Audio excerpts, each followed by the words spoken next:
the void-racked hulk of the Sword of Soul, an imperial frigate of ancient, forgotten lineage, drifted silently in the skeletal embrace of the Hecaton star system's debris field.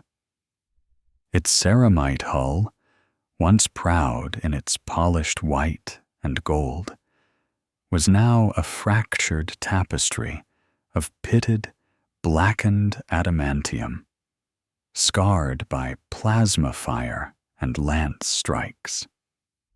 A catastrophic warp jump had torn it from the heart of an Imperial Crusade fleet, flinging it into this forgotten corner of Segmentum Pacificus, where it was discovered not by Imperial salvage crews, but by the Kroot kindred of the Black Maw. For generations, the Black Maw had honed their art of survival and adaptation, their path dictated by the shifting tides of battle and the promise of new genetic material. Unlike some of their more insular brethren, the Black Maw were known for their pragmatic alliances, often lending their razor-clawed might to the expanding Tau Empire in exchange for weaponry, passage, and most importantly, access to a galaxy teeming with diverse life forms, ripe for the Shaper's discerning palates. Cathar, their lead Shaper, was a creature of immense patience and cunning, his quills a testament to 100 battles, each feather a memory of a consumed foe, a gained trait. His eyes, keen and intelligent, had long guided the kindred through the treacherous dance of galactic politics, balancing the desires of their stomachs with the need for long-term survival. He understood the nuances of the greater good, as well as any Tau diplomat, and his warriors respected his sharp intellect as much as his brutal efficiency. The discovery of the Sword of Soul was a deviation from their usual quarry. They were seeking the remnants of a greenskin wog that had been scattered by a Tau counteroffensive, hoping to glean some of the Orcs' brutal resilience. Instead, they found a relic of humanity's grim empire, a ghost ship teeming with the desiccated remains of its crew. The air inside the breached decks was thick with the dust of ages, the metallic tang of dried blood, and the faint, sweet scent of decay. Cathar led his contingent of Kroot carnivores and Krootox riders through the ship's labyrinthine corridors, their quills bristling with anticipation, their rifles scanning for any lingering threat. Most Imperial vessels, when found like this, were either stripped bare by scavengers or infested by parasitic horrors. This one, however, seemed untouched, a morbid time capsule. As they delved deeper into the ship's heart, past shattered bulkheads and the skeletal remains of servitors still chained to their duty stations, they arrived at what appeared to be a reliquary, a chapel of sorts. The chamber was surprisingly intact, shielded by a field of crackling energy that still dimly pulsed, a final act of devotion from its long-dead priests. Within, on a raised dais, encased in a stasis field that flickered like a dying star, lay a figure. It was a human, mummified by the passage of time and the vacuum of space, yet somehow preserved in its dignity. Its form was wrapped in decaying robes, its hands clasped over a scorched icon of the Aquila. But what truly caught Cathar's attention was the sheer, palpable aura emanating from the corpse. It was not a physical energy, but something else, a residual intensity, a profound weight that felt almost alive, despite the clear evidence of death. "A saint," whispered Gorok, Cathar's most trusted master shaper, his normally gruff voice laced with an uncharacteristic awe. "The humans call them holy warriors. Their legends speak of faith made manifest." Cathar circled the stasis field, his quills twitching, his senses reeling.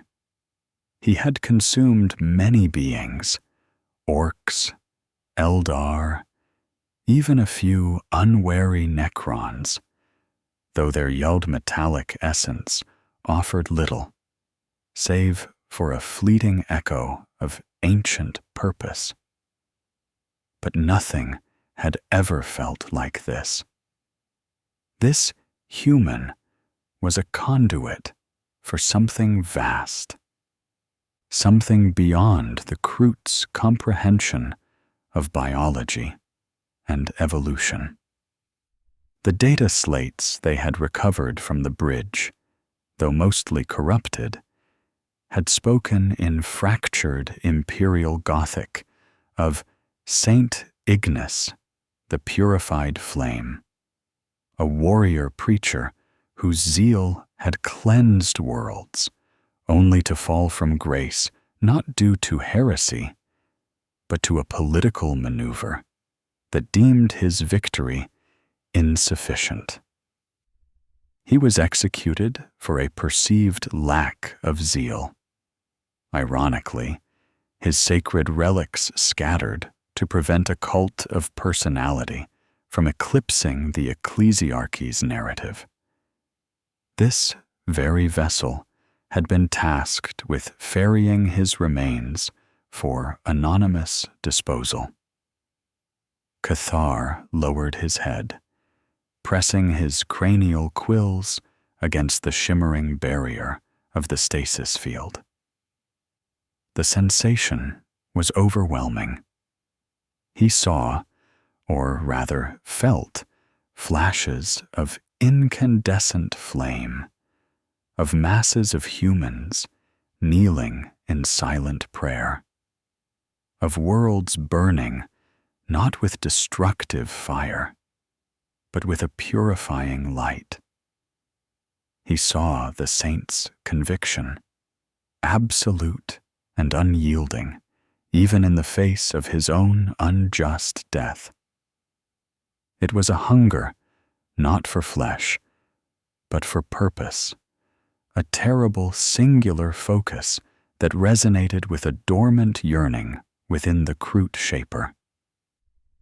"Open it," Cathar commanded, his voice deeper than usual, an edge of unfamiliar urgency in his tone. Gorok, ever loyal, hesitated. "Shaper, this is different. This thing, its aura, it is not of the flesh. What if it is a trap? A ghost curse of the humans?" "It is an opportunity," Cathar countered, his gaze fixed on the mummified saint. "A lesson the galaxy offers. To refuse it is to deny evolution." His words carried the weight of a decree, silencing all dissent. The Kroot technicians, their fingers deft despite their apprehension, bypassed the ancient field generators. With a final, sorrowful sigh of dying energy, the stasis field collapsed, revealing the full, horrifying dignity of Saint Ignace. The mummified saint lay there, brittle and desiccated, yet somehow radiating a presence that dwarfed the Kroot. Cathar approached, his every step deliberate. He knelt before the cadaver, his claws carefully, almost reverently, prying open the ancient robes. The body beneath was a husk, but perfectly preserved. The heart, a shriveled, calcified lump, yet still somehow vibrant with that strange, potent aura. Without a moment's hesitation, Cathar plucked the mummified heart from the saint's chest. It was dry, tough, like cured leather, but in his hands it pulsed with a faint internal light, a phantom warmth. His kindred watched in silent horror and fascination as their shaper, the pragmatic, calculating Cathar, brought the relic to his beak. The act of consumption was swift, brutal, and utterly transformative. Cathar's jaws, designed to rend and tear, crushed the ancient organ. A raw, blinding surge of energy, unlike any he had ever experienced, ripped through his being. It was not the simple, genetic memory of an orc's resilience or an eldar's swiftness. This was a deluge, a torrent of pure, unadulterated faith. He felt the saint's lifetime of absolute conviction, his burning hatred of all unholy things, his unwavering devotion to a singular, all-encompassing purpose. The Kroot mind, designed to absorb and integrate, grappled with this spiritual essence, attempting to translate it into a biological imperative.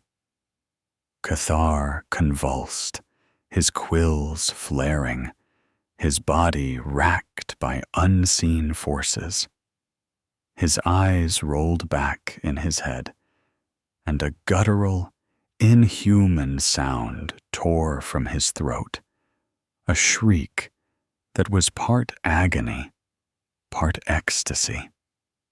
Visions flooded his mind, not of genetic pathways or evolutionary possibilities, but of a cosmic struggle between light and darkness, of a galaxy drowning in sin and impurity.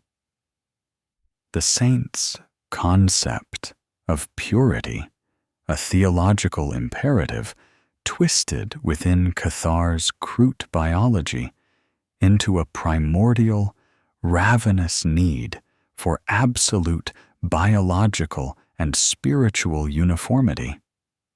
All that was other, all that was unassimilated, all that defied this newfound, visceral understanding of truth was unholy, and thus an abomination to be purged.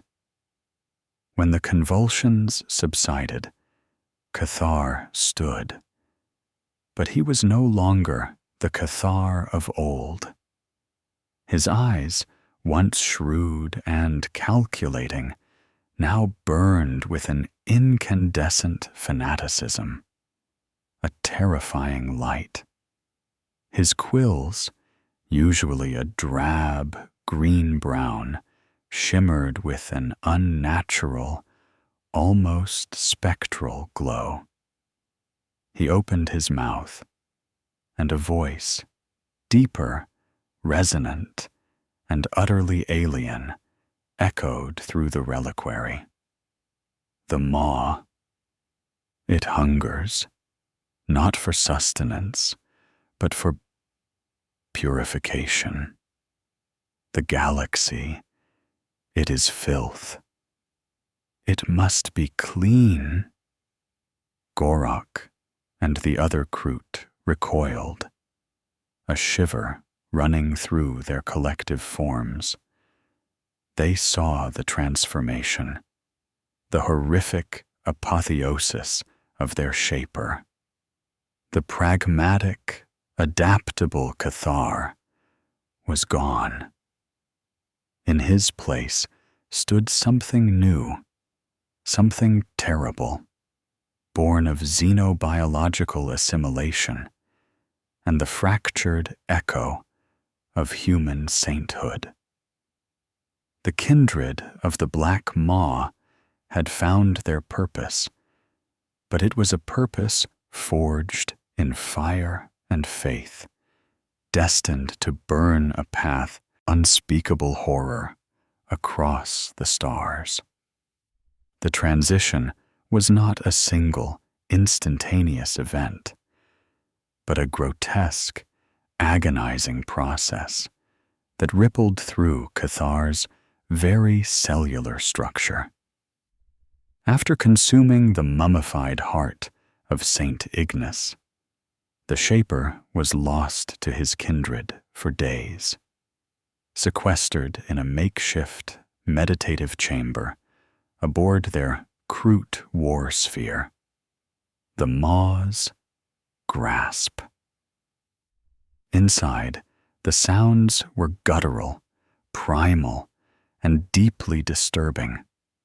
Whimpers of agony, snarls of aggression, and sometimes a low, resonant hum that vibrated through the bulkheads, sounding uncannily like a human chant, albeit distorted and alien.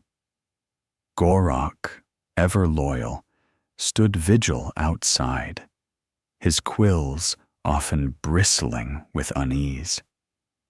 He had witnessed countless shapers undergo genetic absorption, seen the rapid shifts in their physiology and behavior as new traits manifested. But this was different. This was not merely the integration of genetic code. It was the violent imposition of an alien mindset, a theological imperative grafted onto a biological drive. Cathar was struggling not just with foreign DNA, but with an entire philosophy of existence, a fanatical devotion to a singular, all-consuming truth. Inside his chamber, Cathar thrashed, his body writhing in silent anguish. His consciousness was a maelstrom. The visions were incessant, overwhelming. He saw the immensity of the Emperor of mankind, a beacon of impossible light, a figure of such profound authority that it transcended mere leadership, becoming instead an object of absolute, unyielding devotion. He felt the burning fury of Saint Ignace, not as a human emotion, but as an instinct, an absolute rejection of anything that deviated from this Emperor's truth. Worlds burned, but not with the random violence of war.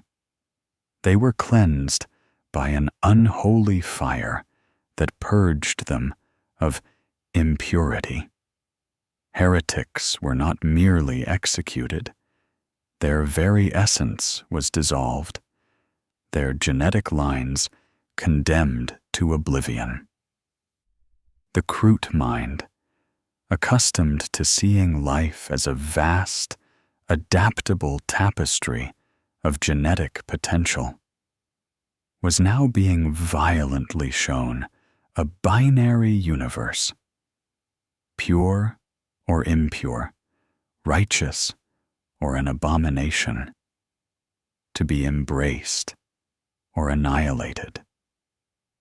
Cathar's internal biology, the core of his Kroot being, struggled to interpret this. Purity was not a concept that easily translated into the Kroot evolutionary lexicon. They adapted, they evolved, they consumed. To them, genetic diversity was strength, the integration of foreign traits, the path to survival. But the saint's essence hammered at his perceptions. Diversity was corruption. Evolution without purpose was decay, and consumption, if not guided by righteousness, was just gluttony. He began to perceive the galaxy's myriad life forms not as potential, but as a vast, spreading sickness, each deviation from a perceived perfect form a step closer to ultimate genetic degradation. The only salvation was purification, a process that, in his Kroot logic, could only be achieved through systematic, zealous consumption to reintegrate the deviant into a single, pure lineage. His lineage, now imbued with the saint's absolute conviction. When Cathar finally emerged from his retreat, he was irrevocably changed. His skin, once a mottled green-brown, had taken on a faint, almost sickly pallor, like bone. His quills, usually vibrant, were now stark white at their tips, resembling bleached bone or ash. His eyes, the most striking change, burned with an unholy light, a cold, focused fury that seemed to pierce the very souls of those who met his gaze. He moved with a new, rigid grace, his head held high, as if constantly listening to voices only he could hear. "The galaxy is sick," he declared, his voice echoing with the unnatural resonance his kindred had heard from his chamber. "It is festering with impurities. We are the purified maw. We will cleanse it. We will bring the true form to all that deviates." He raised a clawed hand, pointing to a star chart. The feral world designated Chlorak 7. It teems with green-skin blight. They are an unholy deviation. They are a genetic cancer upon the flesh of creation. We will begin there. His words struck a chilling chord through the kindred. Chlorak 7 was known to them. It was a brutal, resource-rich world where a persistent orc encampment had resisted Tau pacification efforts for cycles. The kindred of the Black Maw had considered attacking it before, but for pragmatic reasons. The orcs were tough. Their genetic material offered brutal resilience, but the costs were always high. Now, Cathar, or rather, the being that now inhabited Cathar's form, spoke not of cost, but of necessity. Shaper, Clorak 7, is well defended, Gorok ventured, his quills flattened in apprehension. Their big mechs have rigged formidable defenses. Their numbers are vast. Cathar turned his burning gaze on his master Shaper. Numbers are irrelevant. Defenses are an illusion. Their existence is the affront. Their unholy deviation is their weakness. We will show them the true strength of the purified Maw. He paused, a strange, ecstatic light entering his eyes. I have seen it. The cleansing flame, the righteous path. The saint showed me. We will become instruments of its will. The Kroot deployed from the Maw's grasp with an unsettling new discipline. Their usual pragmatic stealth and coordinated ambushes were replaced by something more direct, more fanatical. They landed in dropships directly into the dense, fungal jungles bordering the orc encampment, foregoing any initial reconnaissance. As the ramps lowered, instead of spreading out cautiously, they immediately formed tight, aggressive formations, their rifles held aloft like banners. "The green blight will be purged," Cathar roared, his voice amplified by a natural sonic gland that seemed to have developed in his throat. "Consume their impurity. Make them clean." The Kroot charged. It was an assault unlike any the orcs had ever faced. Usually, the Kroot were cunning, striking from shadows, isolating targets, and retreating to devour. This time, they surged forward in a relentless, screaming wave, their every movement imbued with a terrifying, almost suicidal zeal. They moved faster, hit harder, and their eyes glowed with the same fanatical light as their shapers. The orc encampment was a ramshackle collection of scrap metal barricades and crudely constructed gun emplacements. The greenskins, caught off guard by the sheer, unbridled ferocity, scrambled to man their positions. Their Dakar opened up, rattling rounds into the charging Kroot, tearing through flesh and bone.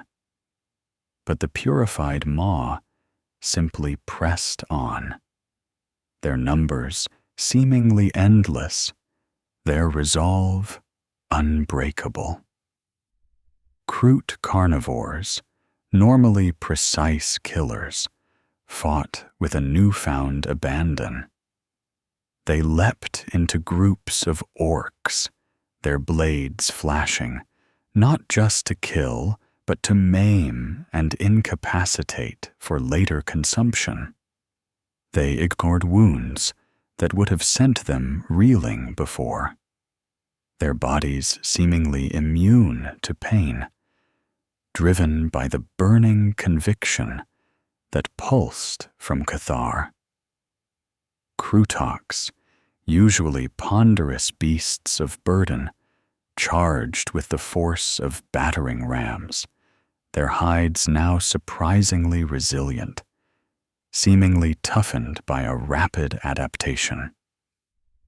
Even the little Kroot hounds, usually snapping and tearing at the fringes, lunged at orc necks with unprecedented savagery, their bites infused with a potent venom that quickly paralyzed their victims.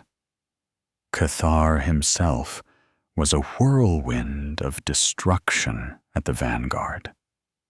His Kroot rifle, now adorned with salvaged imperial iconography and crude talismans made of dried orc bone, spat crackling energy rounds that struck with unnerving accuracy.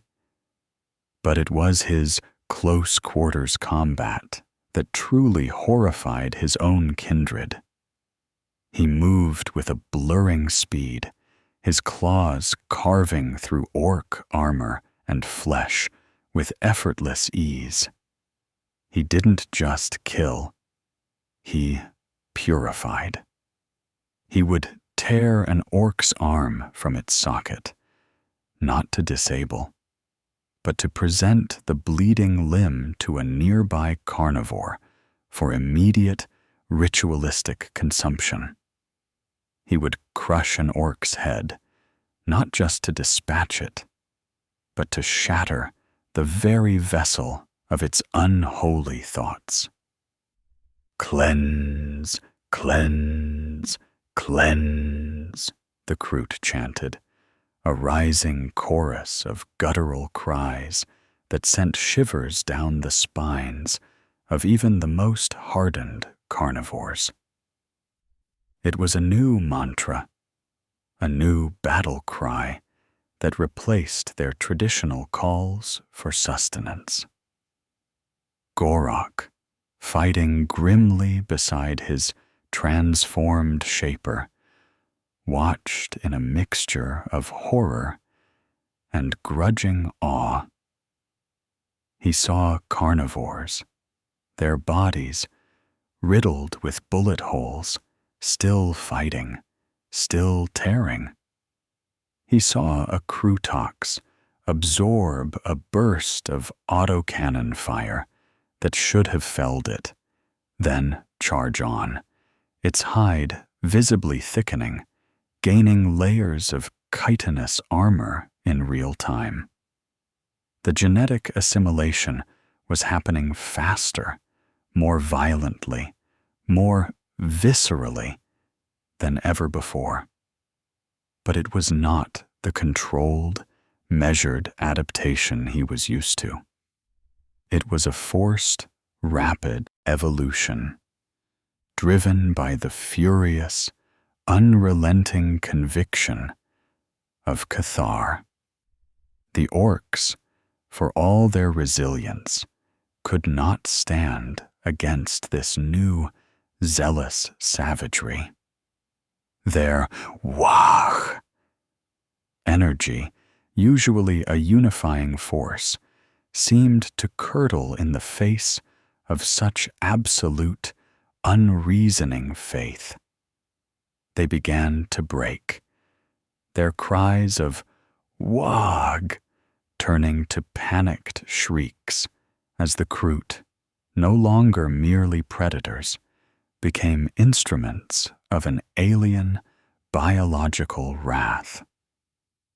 As the last pockets of orc resistance collapsed, the true horror of the purification began.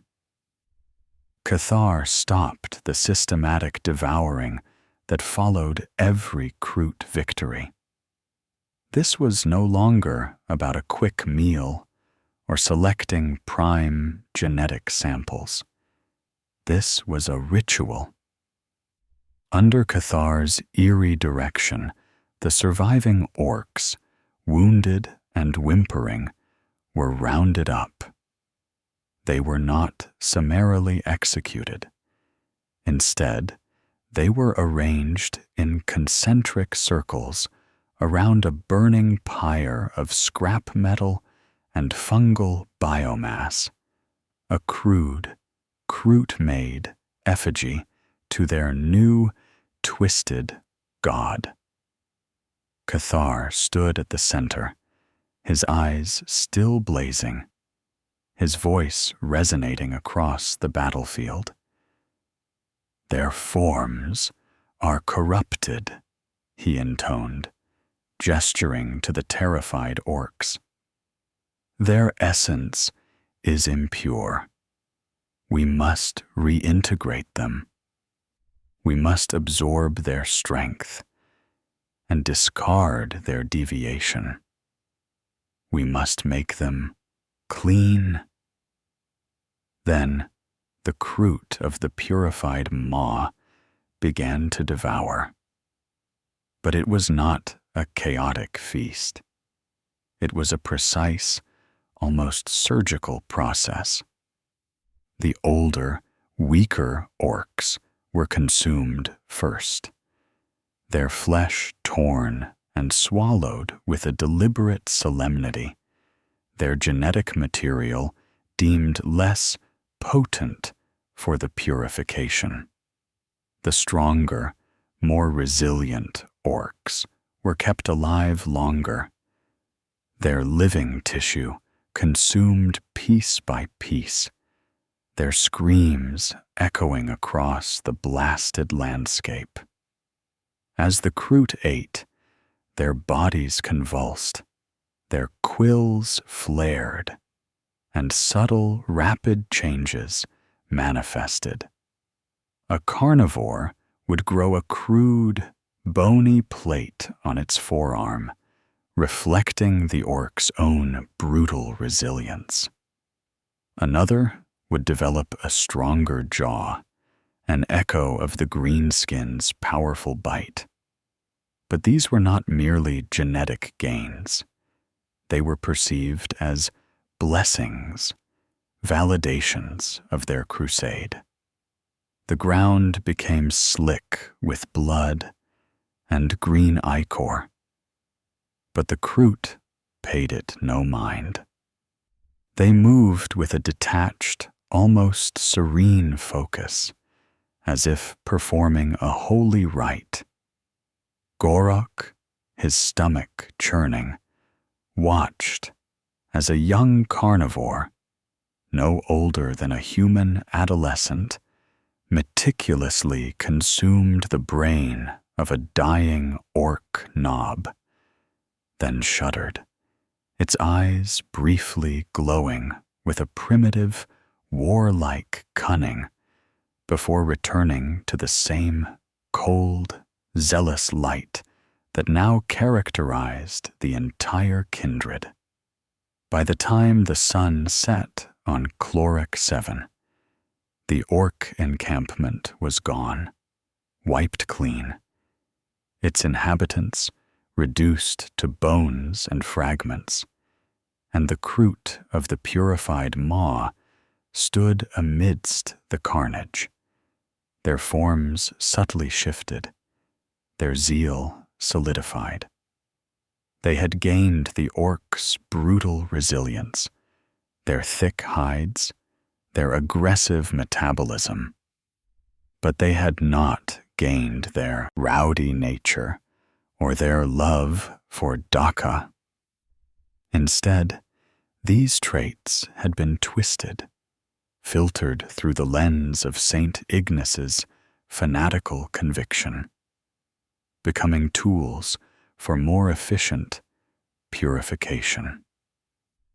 Cathar surveyed his kindred, his eyes scanning each warrior.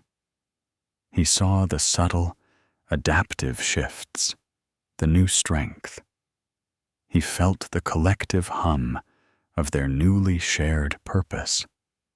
"The first step," he whispered, his voice hoarse but filled with chilling triumph. "The galaxy awaits its cleansing. The maw, it has tasted purity, and it hungers for more. The cost had been immense.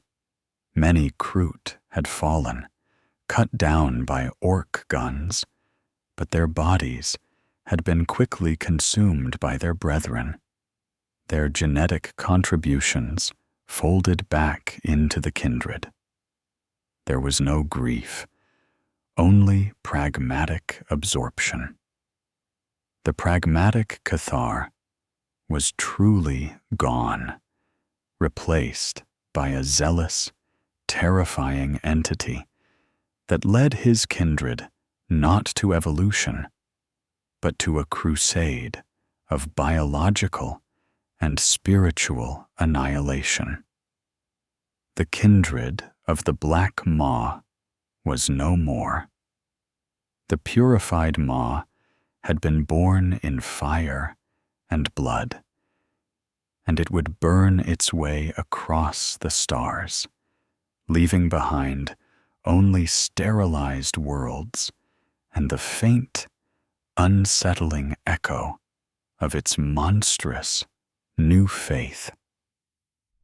The aftermath of Chlorak 7 was not a return to the kindred's familiar routines of processing genetic samples and resting.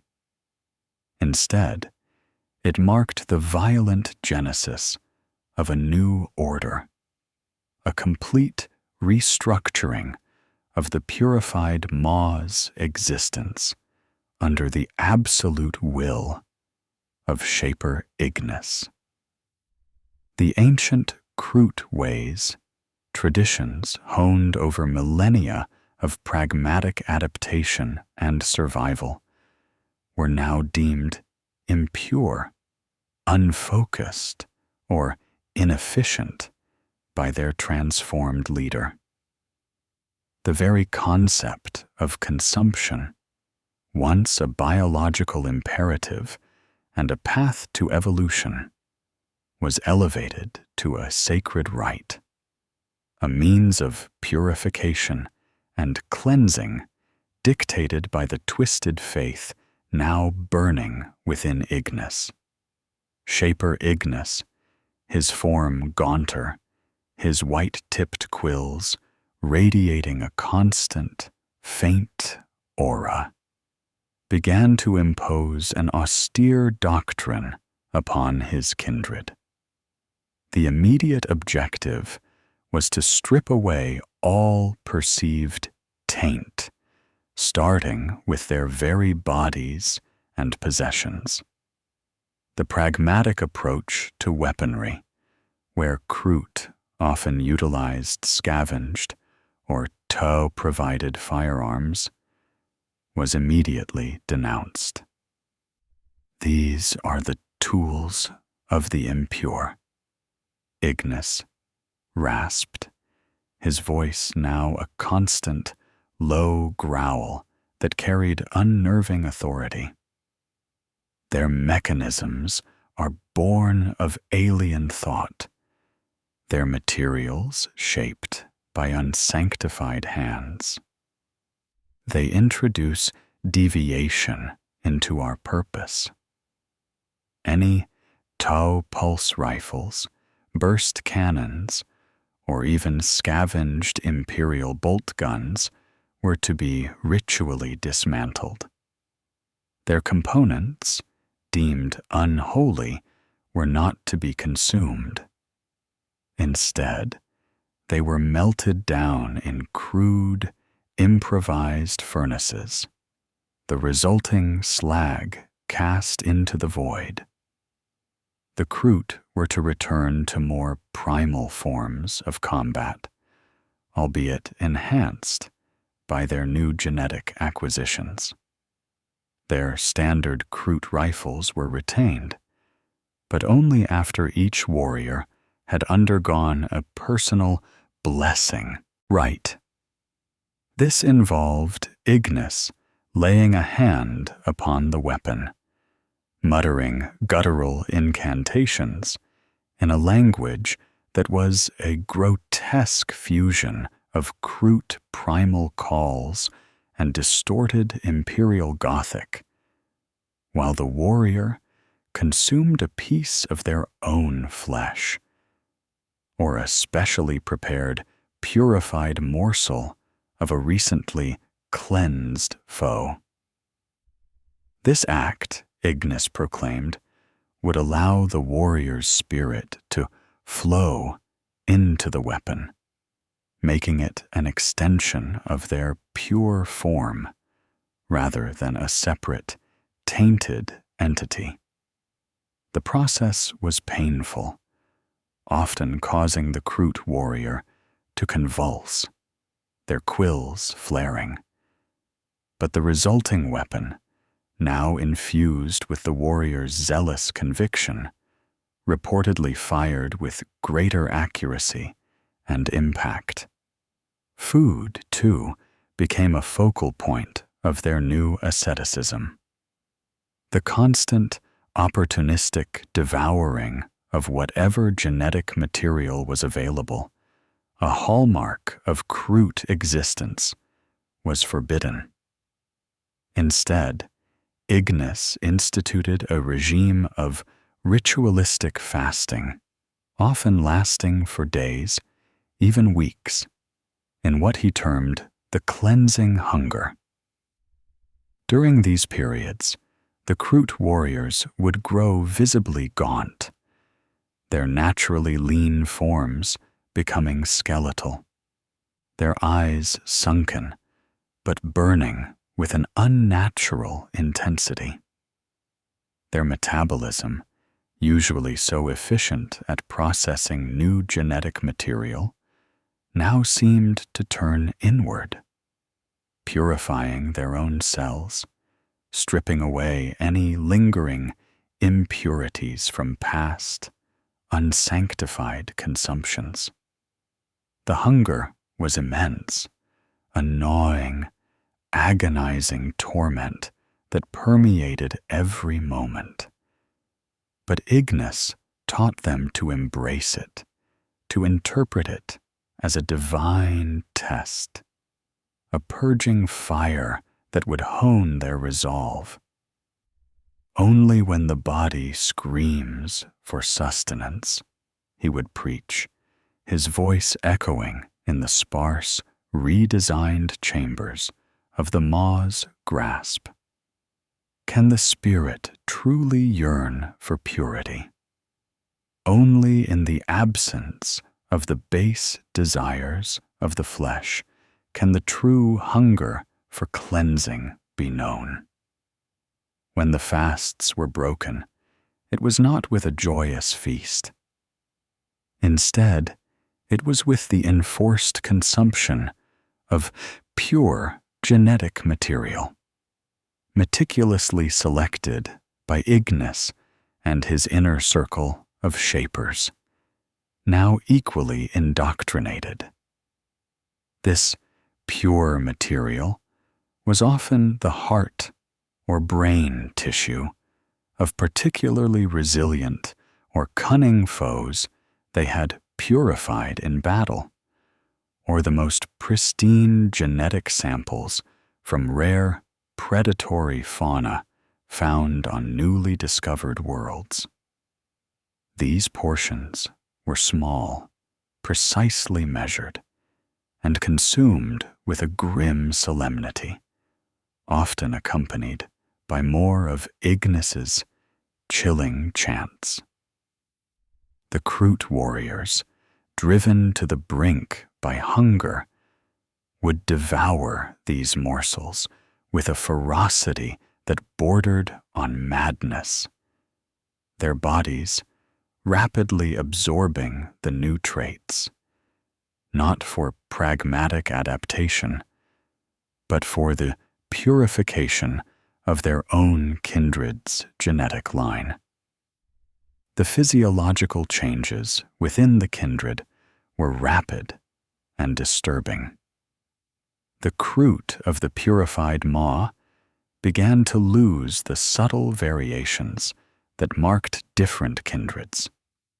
Their skin became paler, often bone-white or ash-gray, their quills universally taking on the stark white tips first seen on Ignis. Their muscles, while still powerful, became stringier, more fibrous, giving them a wiry, almost skeletal appearance beneath their tough hides. Their eyes, once amber or green, now predominantly glowed with a good, internal light, reflecting Ignis's own burning gaze. They were becoming homogeneous, unified not by common descent, but by forced genetic assimilation towards a singular, pure form, dictated by their shaper.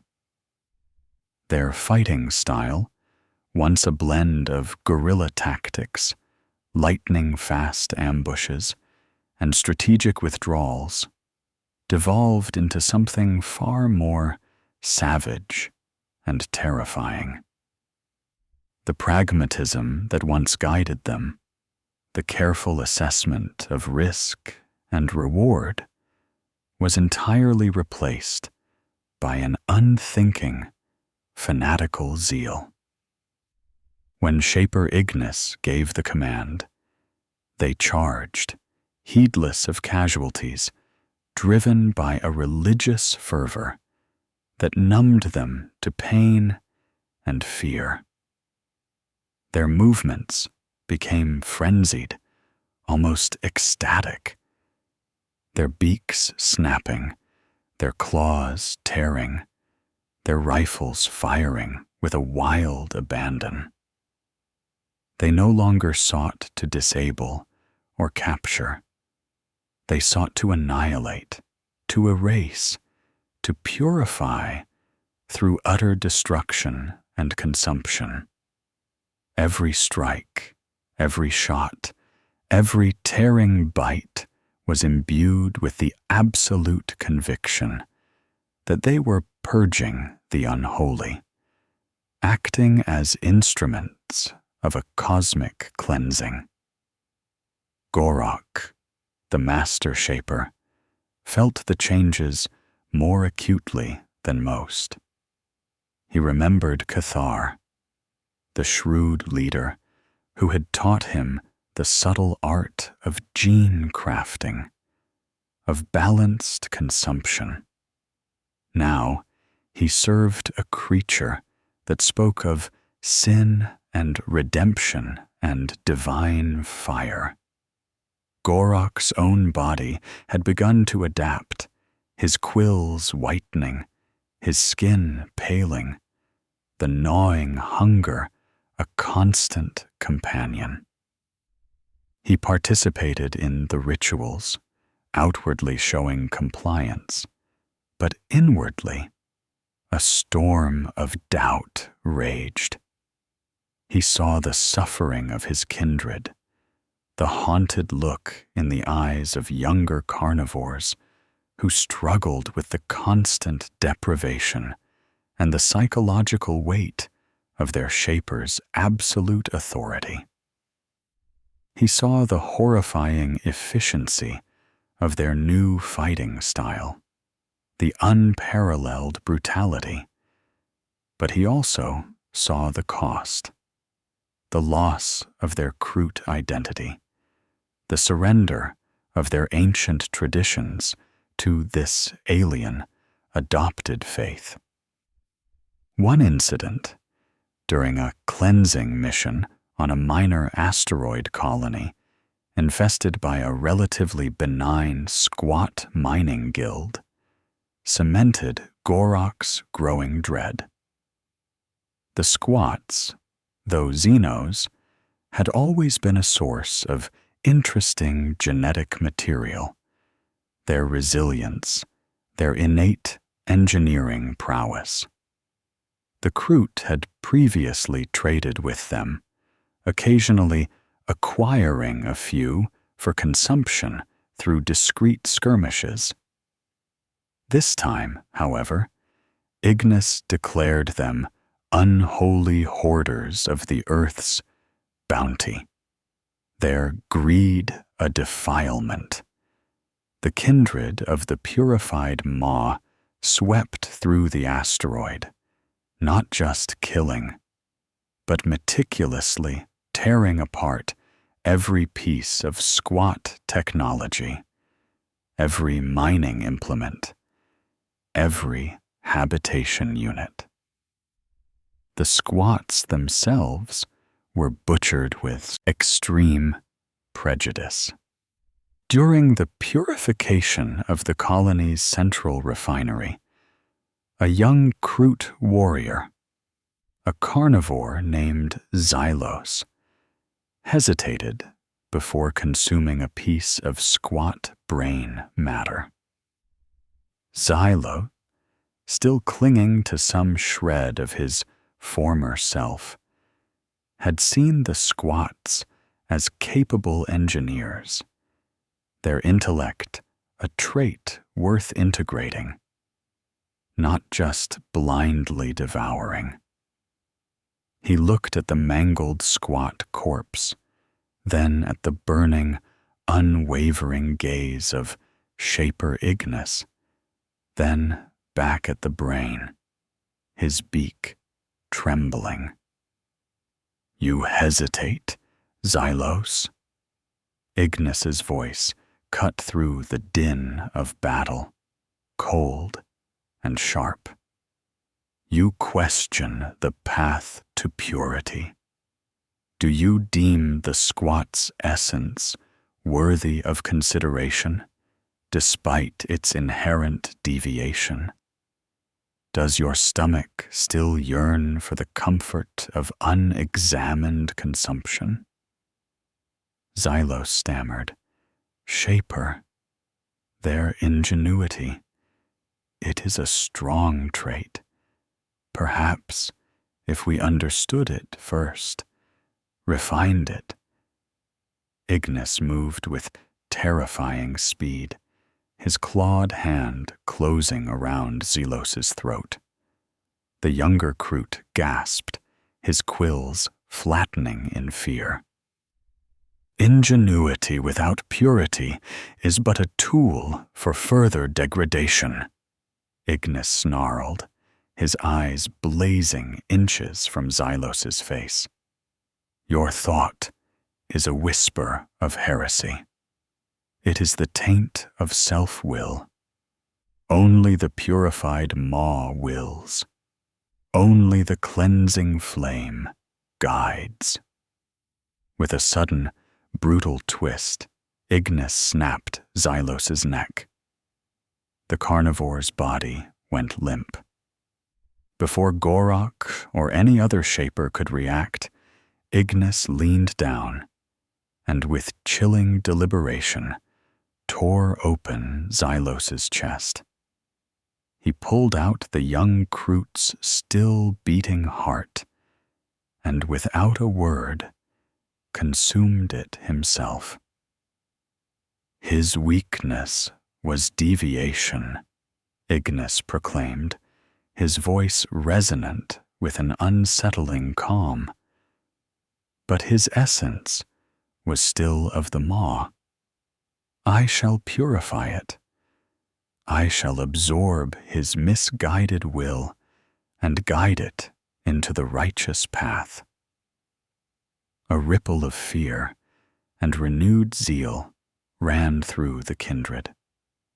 No longer was dissent a mere transgression. It was an impurity to be purged, its genetic material consumed and reintegrated by Ignis himself, not for sustenance, but for spiritual correction.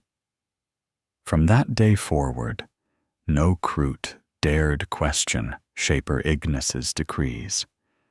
The ritualistic fasting became more stringent, the consumption rites more elaborate and terrifying, and the battles more utterly without mercy.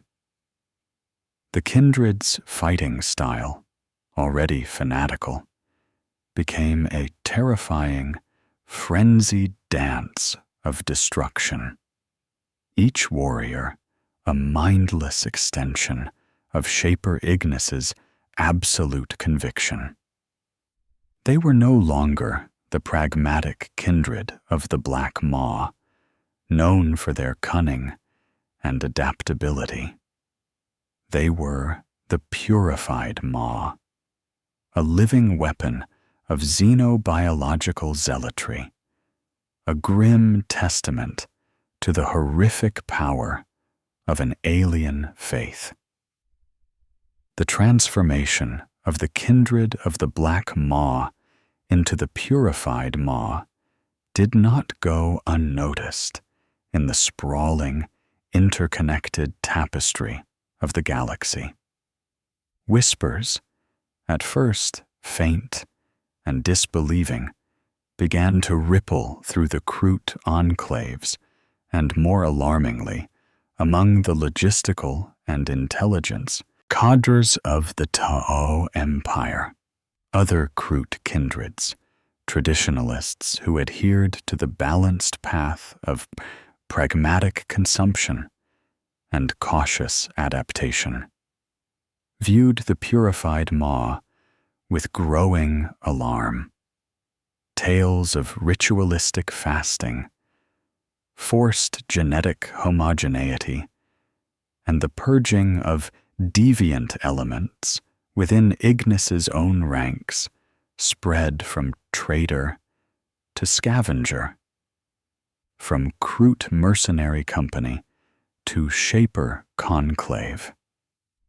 They have forsaken the old ways, muttered Shaper Kratok of the swift blade kindred to his elders, his quills bristling. They do not consume for wisdom or strength, but for something else, a madness. Reports spoke of the purified Maw's war spheres, once known for their swift, silent movements, now emitting strange, distorted chants, almost like the keening of distressed avian beasts whenever they entered orbit. Their warriors, once a kaleidoscope of varied adaptations reflecting their diverse dietary history, were now disturbingly uniform in their gaunt, ash-pale forms and burning, zealot eyes. They left behind not just consumed battlefields, but worlds scoured of all non-Kroot life, stripped bare with an unnatural, almost sterile precision. The Tao Empire, accustomed to the peculiarities of their Kroot auxiliaries, initially dismissed these reports as Kroot tribal superstitions or inter-kindred rivalries. The Kroot were, after all, a species of fascinating, albeit sometimes disturbing, biological imperatives. However, when multiple Tao frontier garrisons reported increasingly aggressive and uncooperative behavior from the purified Maw, refusing to share spoils, abandoning established battle plans, and demanding an unprecedented level of purity in their logistical supplies, alarm bells began to sound. It was Commander Okais, a veteran of the fourth sphere of expansion and a celebrated hero against orc incursions, who was tasked with investigating. Okais was a pragmatic warrior and diplomat, well-versed in the intricate cultural nuances of the various auxiliary races, especially the Kroot. He had fought alongside Kroot for decades, respected their ferocity, and understood their unique evolutionary drives. He had even, on occasion, shared a meal with Shaper Cathar himself, debating the merits of various genetic acquisitions. The idea that Cathar, a shaper of renowned intellect and calculated pragmatism, could have succumbed to such an extreme ideology was almost unthinkable. Okai's cadre made contact with the Maw's grasp as it orbited a newly cleansed asteroid colony, a former squat mining outpost now reduced to lifeless rock and scattered debris. The Tau diplomatic vessel hailed the war sphere, its comms officer relaying a message of peace and a request for parley, extended with all the customary politeness and respect the Tau afforded their allies. The response was chilling. Instead of Cathar's familiar, resonant voice, a new, deeper, and strangely synthesized tone crackled over the comms. "This is the purified Maw. We have no parley with the impure, only a path to cleansing or annihilation." Okais, standing on the bridge of his own Orca, class, dropship, frowned. "Identify yourself," he commanded, his voice calm but firm. "We seek Shaper Cathar. We are allies of the Kroot, here to understand the situation." "Cathar is no more," the voice responded, imbued with a chilling sense of absolute certainty. "I am Ignis, and you Tau, speak of alliance with mouths full of corruption. Your greater good is a cancerous whisper, a deviation from true purpose. Your very existence taints the cosmic form." A collective gasp went through the tow bridge crew. Never had a Kroot auxiliary, let alone a shaper, spoken with such undisguised hostility and open contempt towards the Tau Empire. Okais felt a cold dread begin to coil in his gut. This was not the Kroot he knew. "Shaper Ignis," Okais pressed, keeping his tone measured. "We offer aid, resources, and the wisdom of the greater good. Your kindred's methods have changed. We seek to understand and to integrate you back into the harmony of the Empire." He was trying to appeal to the Kroot's inherent pragmatism, their historical willingness to trade and cooperate. The response was a low, guttural laugh, devoid of humor, emanating from the comms. "Harmony. You speak of harmony when the cosmos cries out for purification. Your greater good is a deluded dream of unity through compromise, a slow corruption of all species into a pathetic, homogeneous weakness.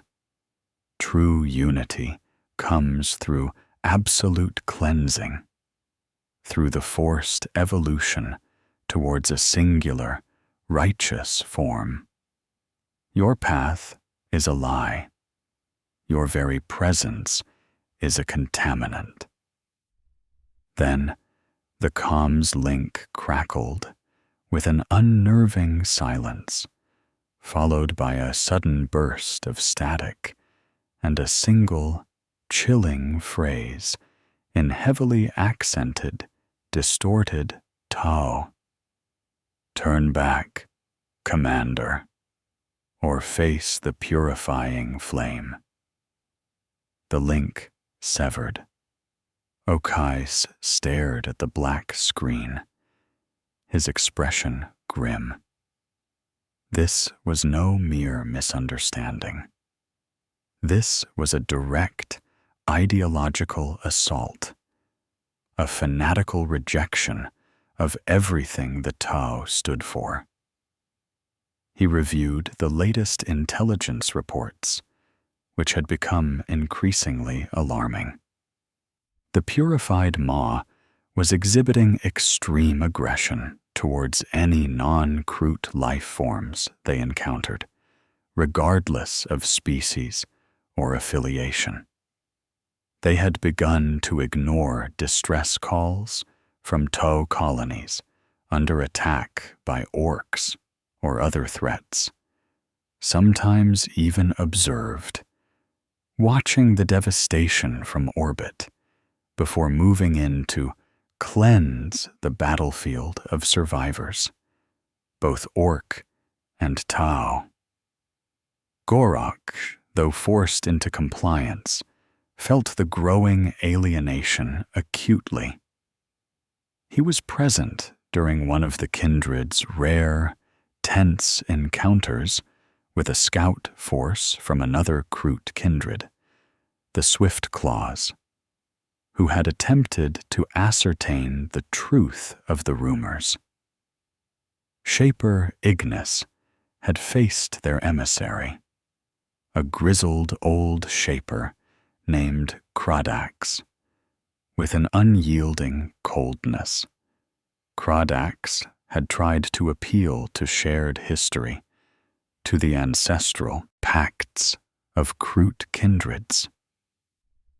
"Brother Shaper," Krodax had begun, "your kindred drifts from the way. Your fasts are long, your feasts sparse, and your warriors are changed. Your consumption is without discernment. What great genetic path do you now seek that demands such sacrifice?" Ignis had merely tilted his head, his burning eyes fixed on Krodax. "We seek the ultimate purity, the true form of life, untainted by the imperfections of varied flesh. Your discernment is weakness, a compromise with deviation. You cling to the fragmented past. We move towards the whole. Join us, Old One, and be purified, or remain in your filth and be cleansed." The unspoken threat hung heavy in the void between their vessels. Krodax, horrified by the fanaticism in Ignis's voice and the unnerving uniformity of his warriors, quickly disengaged. He returned to his kindred, bearing a chilling warning. The purified Ma was lost, consumed by an alien madness, and was now a danger to all Kroot. From that day, the purified Ma became an outcast among their own kind. No other kindred would approach them, no longer seeking to trade or ally. They were a pariah, a twisted reflection of Kroot potential. And for the Tau Empire, the situation escalated from a diplomatic incident to a serious security concern. Okais, haunted by the memory of the voice on the comms and the transformation of a once respected ally, began to draft contingency plans. The purified Maw, once a valuable auxiliary force, was now clearly a rogue element, a potential enemy whose motives were terrifyingly alien, and whose new zeal promised nothing but destruction for any who stood in their path. The whispers of discord had become a chilling pronouncement of war. The frontier world of Velshian 6 shimmered with the verdant promise of a nascent colony. Tau settlers, guided by the principles of the greater good, had meticulously terraformed vast swaths of its surface, transforming arid plains into fertile agricultural zones and establishing compact, efficient fusion generator arrays amidst sprawling, well-ordered habitation domes. Velaxian 6 was a testament to Tau foresight and ingenuity, a beacon of progress in the vast, uncaring void. Its population was a harmonious blend of fire-caste security forces, earth-caste engineers, and water-caste administrators, all dedicated to the peaceful expansion of the empire. It was this very harmony, this very dedication to the greater good, that Shaper Ignis perceived as the ultimate affront. His transformed mind, now wholly consumed by the twisted faith of Saint Ignis, saw Velshienzo not as a thriving colony, but as a cancerous growth, a sickening deviation from the true form of existence. The Tau, with their multi-species alliances and their ethos of peaceful cooperation, represented everything his new doctrine abhorred. Their philosophy of integration was to him a philosophy of dilution, a gradual corruption of all genetic lines into an indistinguishable, weak form. They spread their blight of compromise. Shaper Ignis rasped, his eyes fixed on the planetary hololithic projection. The light reflecting from it cast eerie shadows across his gaunt, white-tipped form.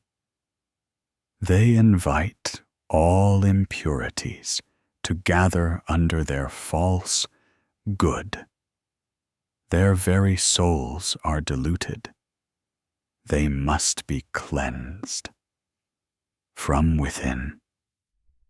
The kindred of the purified Maw deployed with an unnerving silence, their drop ships falling like predatory birds through Velshian 6 upper atmosphere, bypassing automated orbital defenses that were designed for larger, more conventional threats.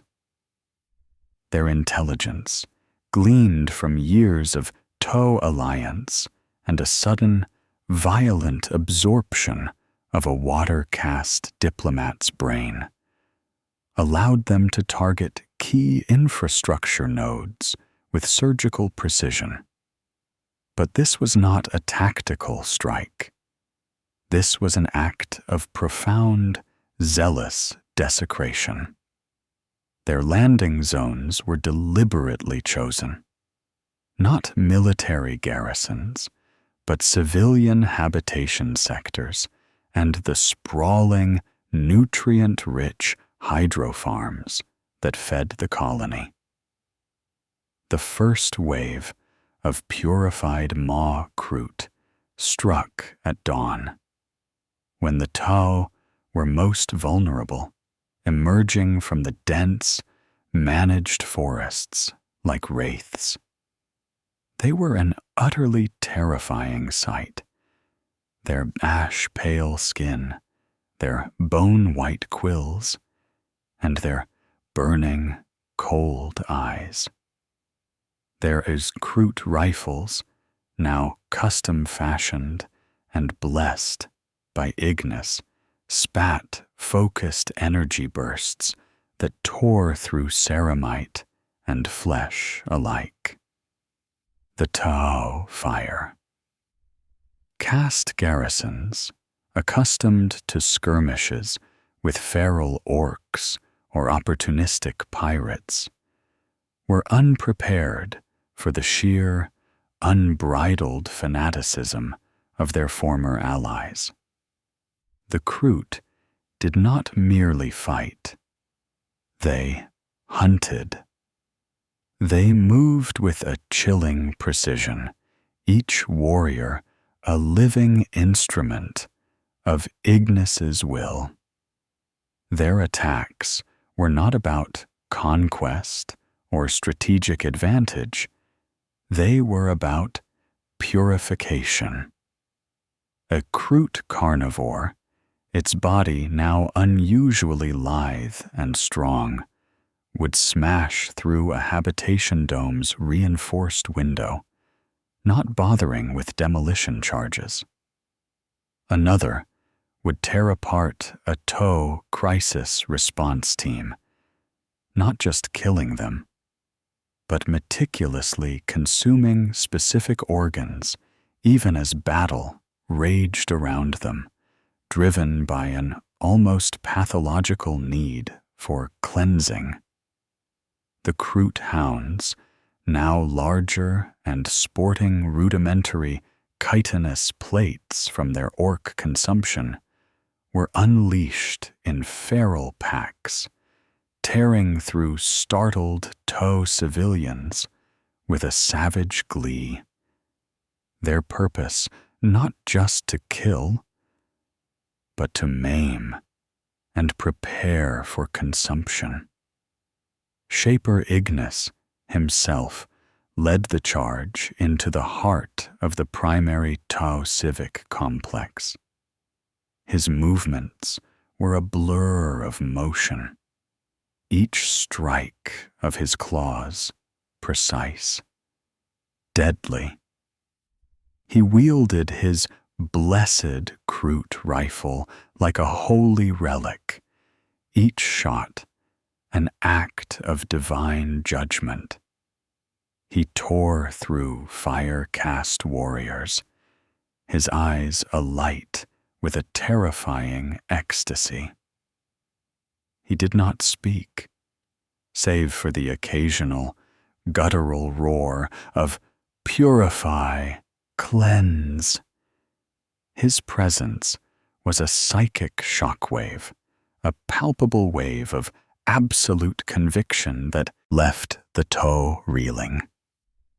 The horrifying truth quickly dawned on the TOW defenders. The Kroot were not taking prisoners. They were not even looting. Their goal was total, absolute annihilation.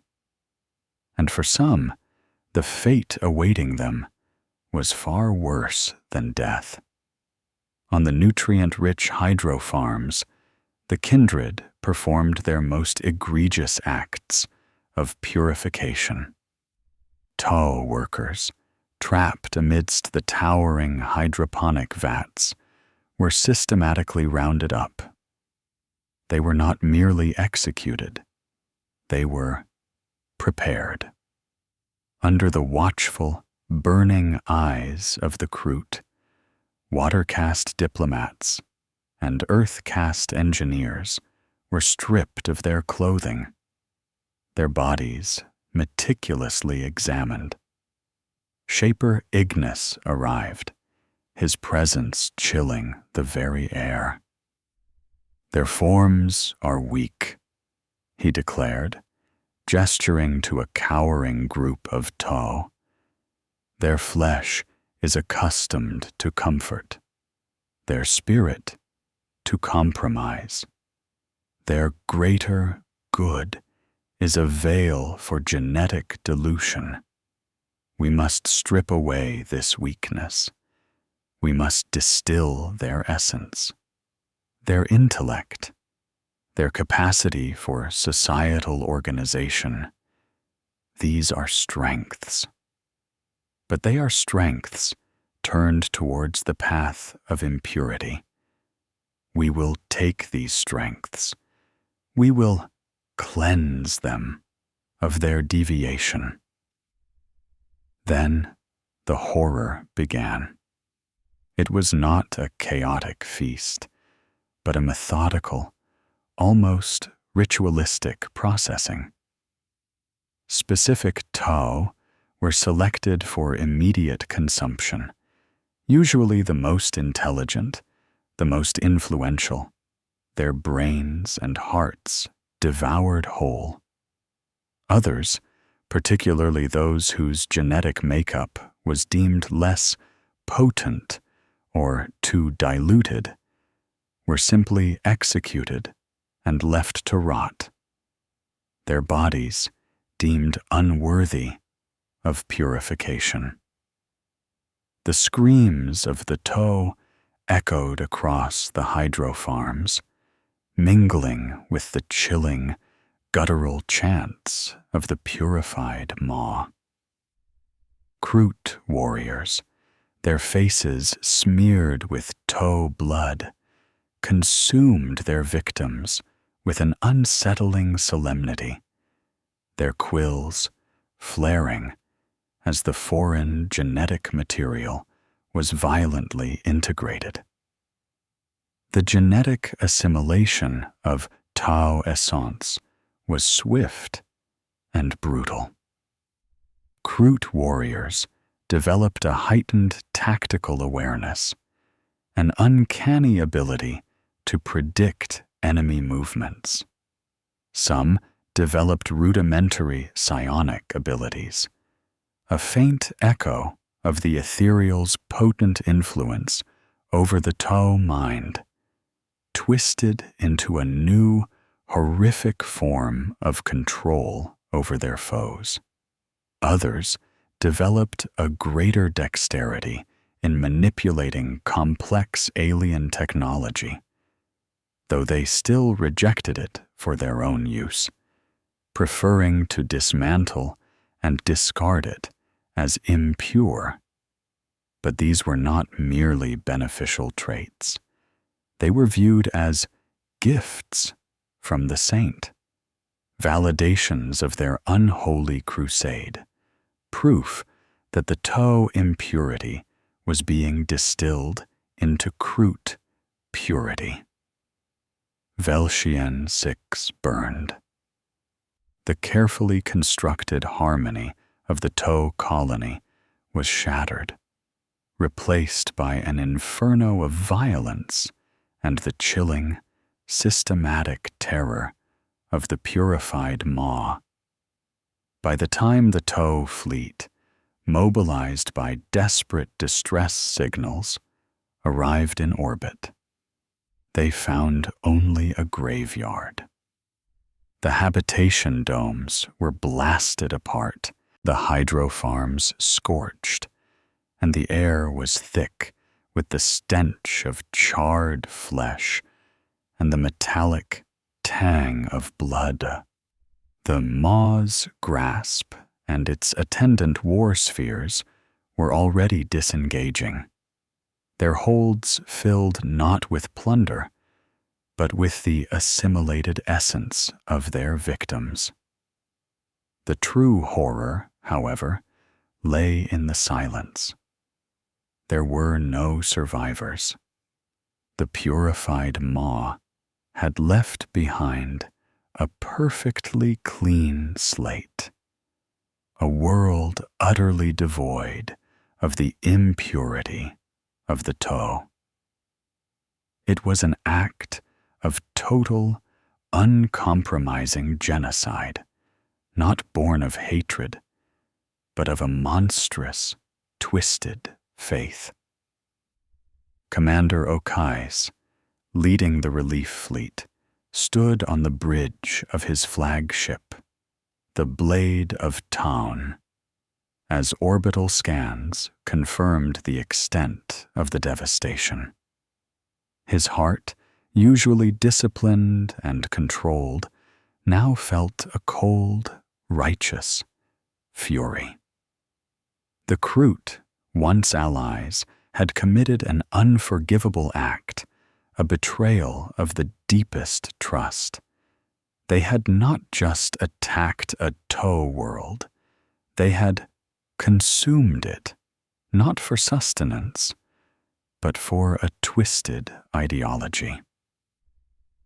They are no longer allies, Okais declared, his voice tight with barely suppressed rage.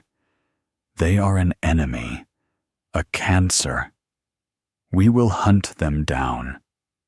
We will make them pay for this sacrilege.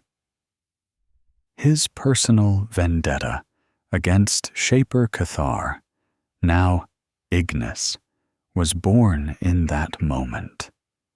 A burning desire for justice that would forever bind his fate to that of the purified Maw. The kindred's separation from the Tau Empire was now absolute, sealed in the blood and ashes of Vel'Shian VI. The galaxy had gained a new, terrifying threat, one born from the very allies it sought to cultivate. The betrayal at Vel'Shian VI sent shockwaves through the Tau Empire. A trusted auxiliary race, a vital component of the Fourth Sphere's expansion, had turned with unprecedented savagery upon its benefactors. The ethereals, usually masters of composure, expressed a chilling blend of anger and profound disappointment. Commander Okais, already a respected military leader, was granted unprecedented authority to pursue and neutralize the kindred of the purified Maw. This was not merely a military campaign. It was a matter of honor, a declaration that such atrocities, especially from within their own ranks, would not stand. For Okais, the hunt became an all-consuming obsession. The image of the scorched hydro farms of Vel'Shian VI, the echoes of Cathar's cold, fanatical voice on the comms, haunted his waking moments and plagued his restless sleep. He had once considered Cathar a peer, a cunning tactician whose pragmatic ruthlessness, though sometimes unsettling, was always directed towards shared goals. Now, Cathar was Ignis, a monstrous caricature of a Kroot shaper, consumed by an alien madness, and Okais bore the personal weight of that loss and betrayal. Find them, Okais commanded his intelligence officers, his voice laced with an uncharacteristic edge of desperation. Track every stray energy signature, every distorted Kroot transmission. Use every asset, every resource. They will not escape. The pursuit was a brutal, drawn-out dance across the void.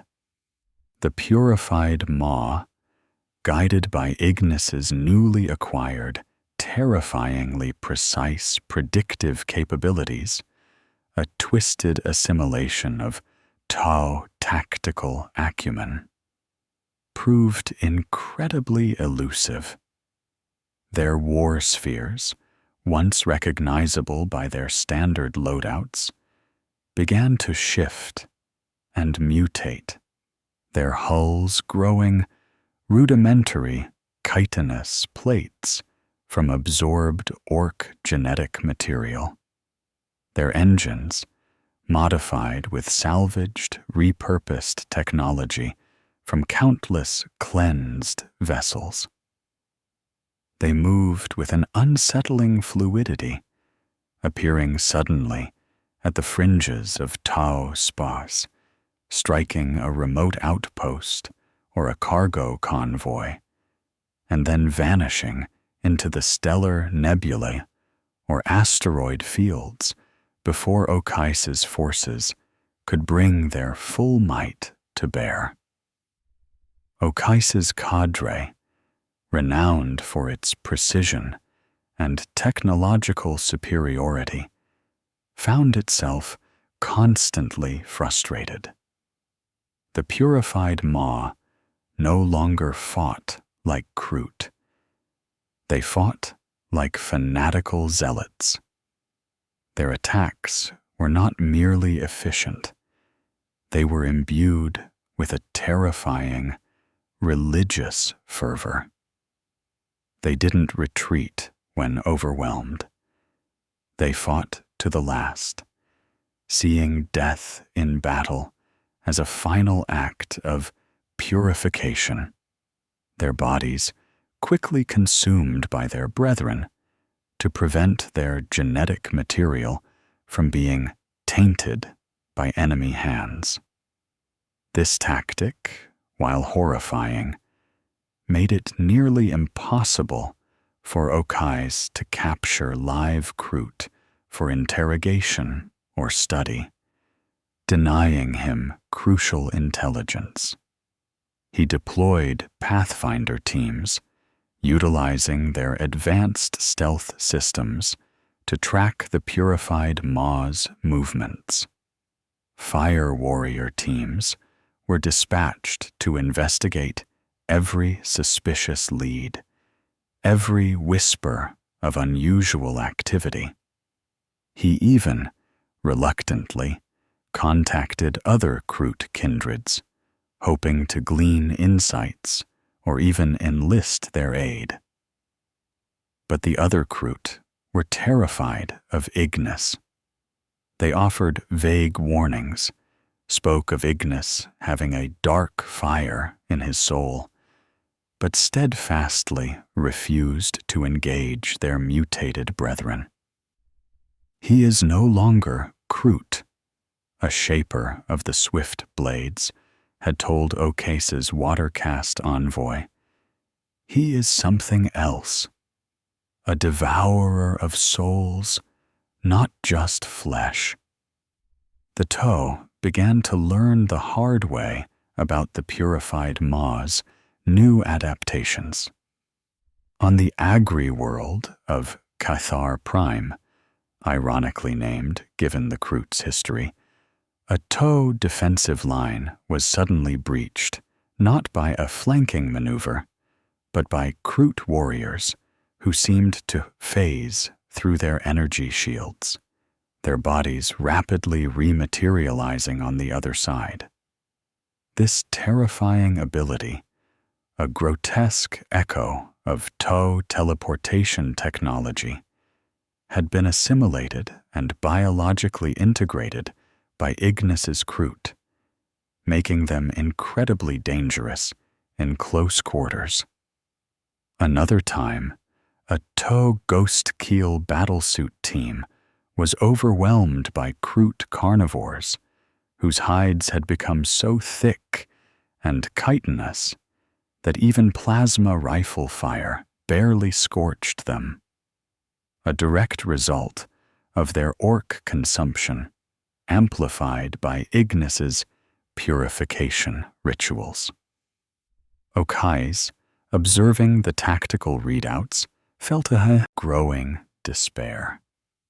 They were fighting an enemy that was not only fanatical, but was also constantly evolving, adapting new terrifying traits at an accelerated, almost unnatural rate. And each adaptation seemed to serve the singular purpose of purification. The Tao's sophisticated strategies, designed for predictable enemies, were struggling against an adversary that defied logic and conventional warfare. His tactical analysis teams, usually efficient and objective, struggled to quantify the purified Ma's motives. "They don't want resources, Commander," an analyst reported. "They don't seek territory. They strike at worlds of no strategic value. Their attacks seem random, almost. Except what?" Okai's pressed. "Except they always target worlds with high biodiversity or concentrated populations of non-Kroot. They don't just kill, they systematically cleanse everything, and they prioritize the most genetically interesting targets for consumption." The analyst shuddered, recalling images from a freshly purified feral world where every indigenous species, from apex predator to microscopic algae, had been utterly wiped out. Okais realized then that the purified Ma wasn't just a rogue force. It was a plague. Its mission wasn't conquest, but eradication, driven by a horrifying, alien interpretation of holy war. He himself started to adapt, pushing his own strategies into more aggressive, less conventional territory. He initiated seek and destroy missions, no longer focused on capture, but on utter annihilation. He authorized the use of experimental weaponry and tactics that he would have once deemed too indiscriminate. The cold, righteous fury that had been kindled within him at Velshien 6 now burned with a steady, unwavering flame. The pursuit became a reflection of the Kroot's own twisted zeal. Okais's personal guard, a crack unit of crisis battlesuits, bore markings of a grim determination, their movements precise and ruthless. His battles became less about glorious victory and more about grim necessity. He began to understand, in a terrifying way, the single-mindedness of the Kroot. He knew that the only way to stop Ignis was to become as relentless, as uncompromising, as the monster he hunted. The Tau Empire, once confident in its ability to integrate and guide other species, was now confronted with a force born of its own former alliance, a force that defied all attempts at diplomacy, reason, or even conventional warfare. Commander Okais, the hunter, was now locked in a desperate, galaxy-spanning dance with the kindred of the purified Ma, a dance that would not end until one or both were utterly broken. The shadows of betrayal stretched long across the Tau frontier, and in those shadows, the hunt for Shaper Ignis became a chilling saga of retribution and grim determination. The Maw's grasp, the repurposed Kroot war sphere, drifted silently through the void, its once familiar profile now grotesquely altered. Sprouting from its angular hull were layers of repurposed armor plating, some still bearing faded imperial aquillas, others crude Tau markings, all fused together with organic-looking chitinous growths. The vessel pulsed with a faint, disturbing hum, the combined cacophony of countless absorbed species now echoing through its very structure. Inside, the kindred of the purified Maw, once numbering in the thousands, was now significantly smaller, but infinitely more deadly. The relentless pursuit by Commander Okais had taken its toll. Skirmishes with Tau forces had been brutal, bloody affairs, often resulting in heavy losses for both sides. Each engagement was a test of Ignis's evolving doctrine, a crucible where his kindred's rapid adaptations were pushed to their limits. They had fought through asteroid fields, over gas giants, and across desolate, lifeless moons.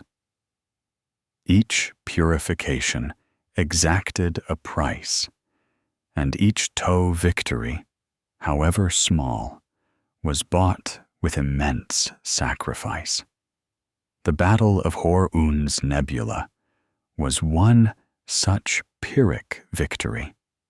Okais, utilizing advanced gravlocks, had managed to corner a significant portion of the purified Maw within a treacherous stellar nursery, hoping to cripple them once and for all. His fleet had surged forward, a hammer blow of focused plasma and railgun fire. The Tau had fought with a grim determination, fueled by the memory of Vel'Shian VI. But Shaper Ignis had foreseen their maneuvers. His tactical precognition, now frighteningly advanced from the consumption of Tau ethereal essences, had allowed him to prepare. He unleashed a counterattack that defied Tau tactical doctrine. Kroot dropships, their hulls now coated in adaptive stealth chitin, had materialized from the swirling gas clouds directly behind Okais's flanking frigates, carnivores, their bodies now capable of short-range teleportation, a trait gleaned from a skirmish with Necron scouts and refined by Ignis, had boarded the Tau vessels with terrifying speed, sowing chaos and confusion. The fighting was desperate and brutal. Tau fire warriors, fighting in the close confines of their own ship corridors, found their pulse rifles ineffective against the purified Maw's rapidly adapting hides. Krootoks, lumbering beasts that had grown to monstrous proportions, their bodies layered with scavenged armor, and their natural hides hardened to adamantium-like toughness, smashed through bulkheads, creating new access points for the carnivores. Shaper Ignis himself was a specter of death, appearing where the fighting was thickest, his eyes blazing, his voice a guttural roar that seemed to invigorate his kindred and paralyze his foes. Okice's forces eventually broke the purified Maw's assault, driving them back from the captured frigates and into the nebula's depths. But the cost was staggering. 2 Tau frigates were crippled beyond repair, their crews massacred. Dozens of crisis battlesuits were lost, their advanced systems torn apart by claw and beak. The purified Maw, though driven off, had inflicted casualties far beyond what their numbers should have allowed. The victory felt hollow to Okice. He had denied them a major strategic victory, perhaps, but he had lost too much.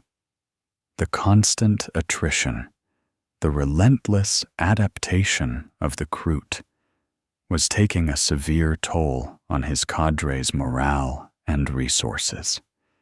Each victory was a grim reminder of how much further Ignis was twisting his kindred, how much more potent and terrifying they were becoming. For the purified Maw, the Battle of Gor-Un's nebula was a crucible, a trial by fire that honed their purpose. They had suffered losses, yes, but those losses were immediately assimilated, their genetic essence folded back into the surviving kindred. What they gained, however, was immense. The consumption of Tau fire caste warriors enhanced their tactical understanding, their ability to coordinate complex attacks. The assimilation of Earth caste engineers improved their ability to intuitively understand and sabotage alien technology. And the desperate, brutal close-quarters combat had pushed their physical forms to new extremes. Kroot warriors who had consumed Tau pilots developed a strange, almost ethereal sensitivity to the flow of battle, their movements becoming preternaturally precise.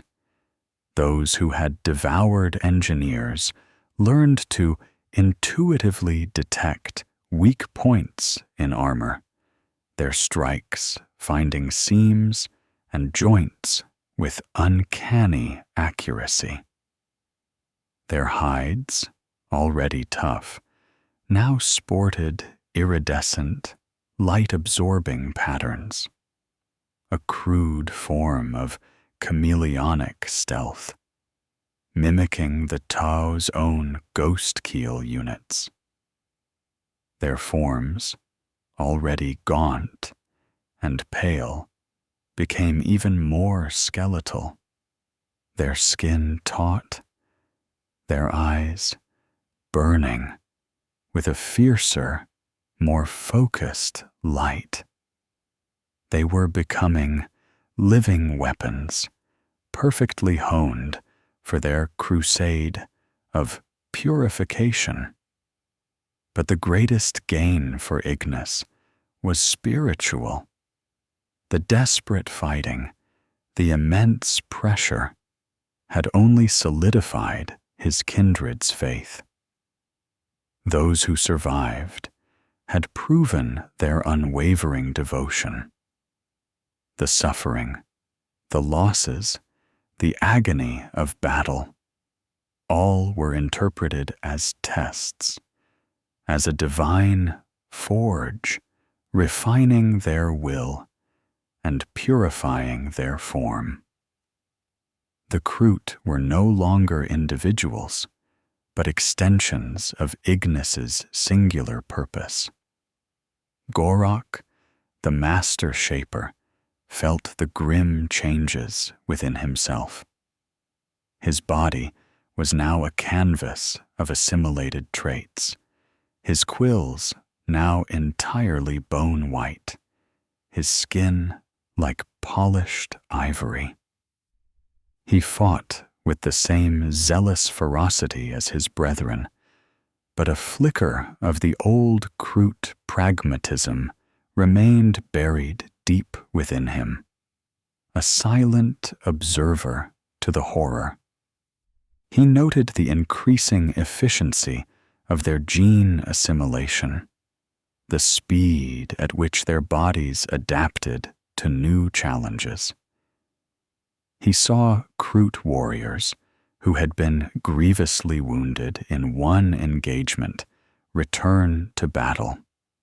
Days later, their injuries visibly scarred over with strange, new biological plating.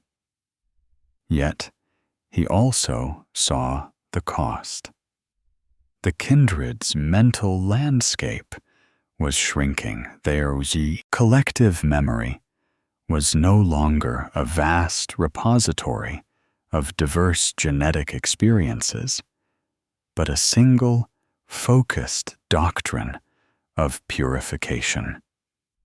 Their individual personalities were dissolving, subsumed by the overwhelming will of Shaper Ignis and the shared, fanatical faith. They were losing their Krootness, transforming into something entirely new, something terrifyingly homogeneous. After the retreat from Goran's nebula, Ignis convened his surviving Shapers. There was no discussion, no debate, only decrees. "The Tau are resilient," he stated, his voice resonating with an almost hypnotic quality.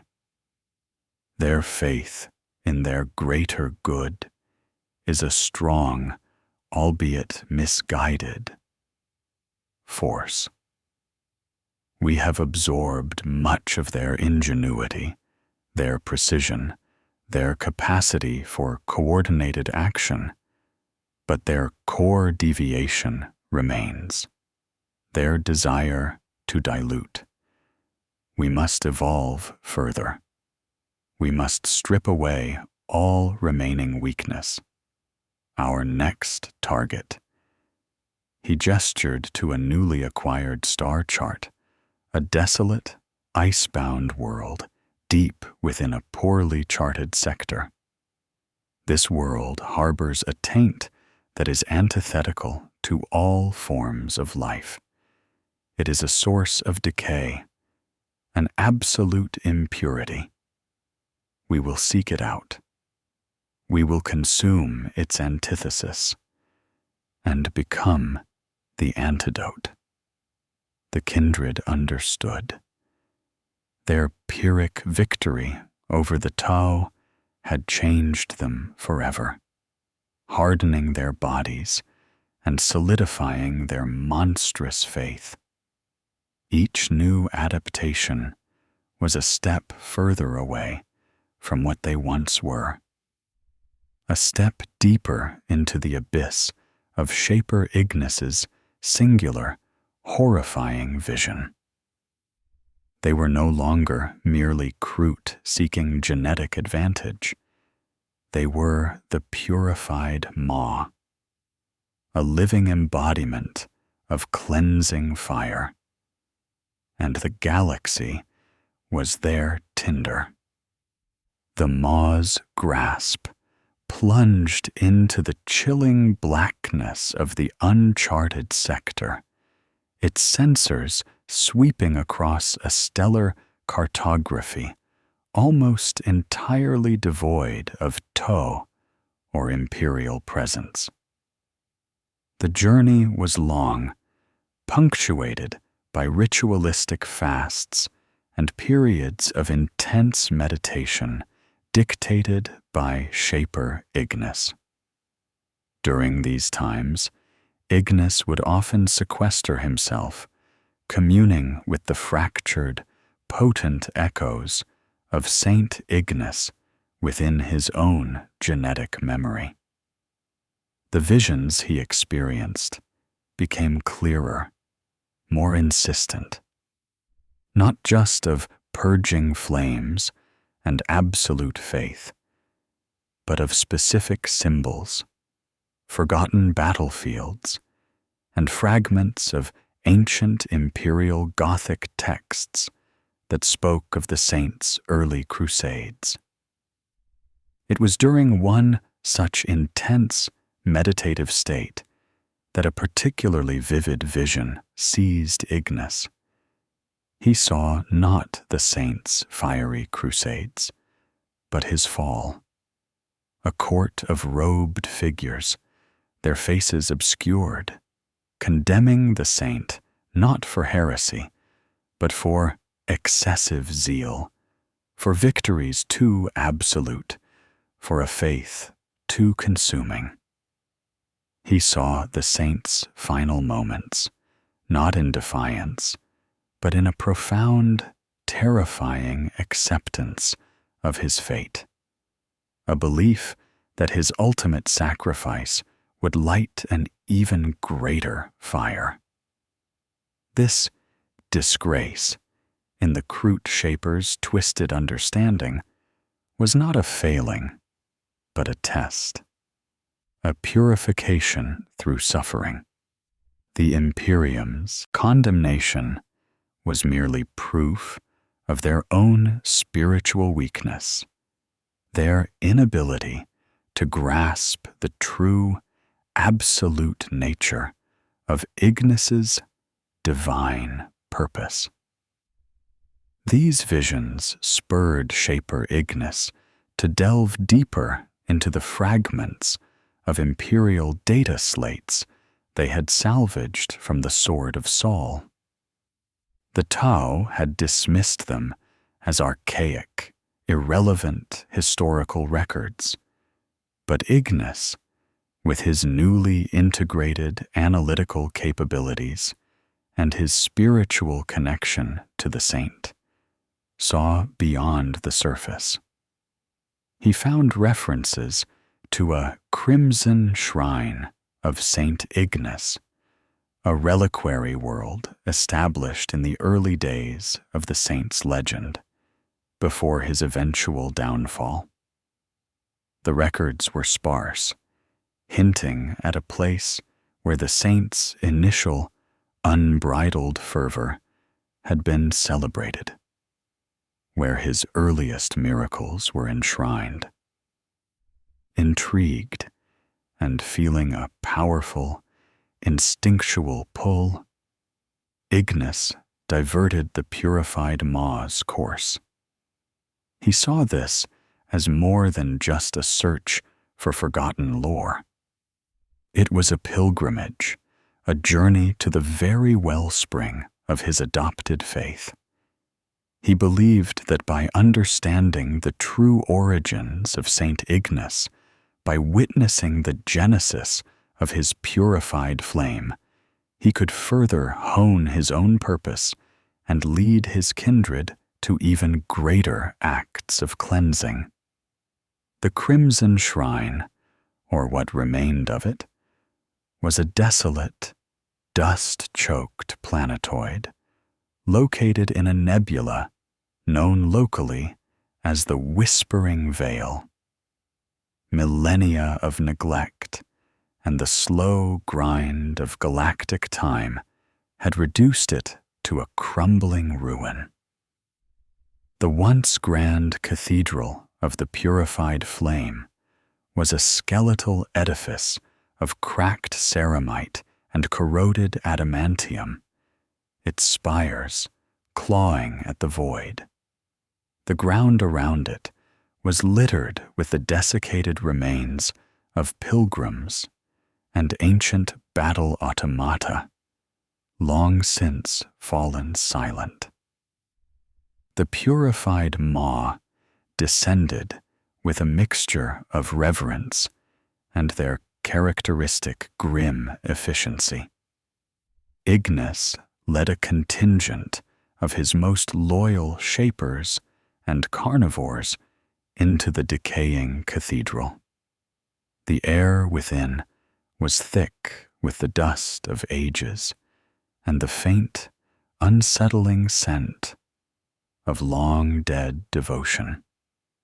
Here, the Kroot felt an alien energy that was profoundly different from anything they had ever encountered. A lingering echo of psychic faith, a residue of countless billions of prayers and venerations. Deep within the cathedral's crypts, past crumbling frescoes depicting the saint in acts of fiery cleansing, they discovered a hidden chamber. Unlike the main cathedral, this chamber was remarkably preserved, its stasis fields still faintly active, shielding its contents from the ravages of time. Within, arrayed on altars of black marble, were not bones or relics, but ancient data slates and scrolls, perfectly preserved. Ignis, his hands trembling with an uncharacteristic eagerness, commanded his kindred to carefully retrieve them. With the consumption of the toe and the constant training of their analytical abilities, the purified Ma's Kroot were now capable of surprisingly rapid data analysis. They set about deciphering the archaic, imperial, Gothic texts. What they uncovered was a trove of primary sources: the personal journals of Saint Ignace's first disciples, detailed battle reports from his earliest crusades, and, most damningly, a clandestine record of his trial and execution. The scrolls painted a picture of a warrior priest whose faith was indeed absolute, but whose methods were horrifying even by imperial standards. He was known for burning entire populations that refused conversion, for mass executions of deviants, for destroying worlds deemed too tainted to be saved. His ultimate disgrace was not a lack of zeal, but a politically motivated accusation that his purity through annihilation methods were destabilizing newly conquered sectors and hampering resource acquisition. He was seen as a loose cannon, too radical even for the Imperium, and thus became a convenient scapegoat for a faltering campaign. For a moment, as the Kroot translated these texts, a chilling silence fell over the chamber. Gorok, watching Ignis's face, saw a flicker of something in his shaper's eyes. Not doubt, but a terrifying understanding. What the Imperium had called disgrace, Ignis saw as ultimate validation. They feared him, Ignis rasped, his voice a low, guttural purr. They called his methods excessive. They sought to control the purity, to dilute the cleansing. His eyes, normally burning with a cold light, now flared with a new, incandescent fury. They are weak. Their Imperium is a compromise. They do not understand the absolute truth of cleansing. The revelation did not temper Shaper Ignis. It invigorated him. He realized that Saint Ignis's disgrace was not a flaw, but a testament to his uncompromising vision. The Imperium, in its vastness, was too burdened by internal politics and bureaucracy to fully embrace the saint's absolute methods. It was a failure of the Imperium, not the saint.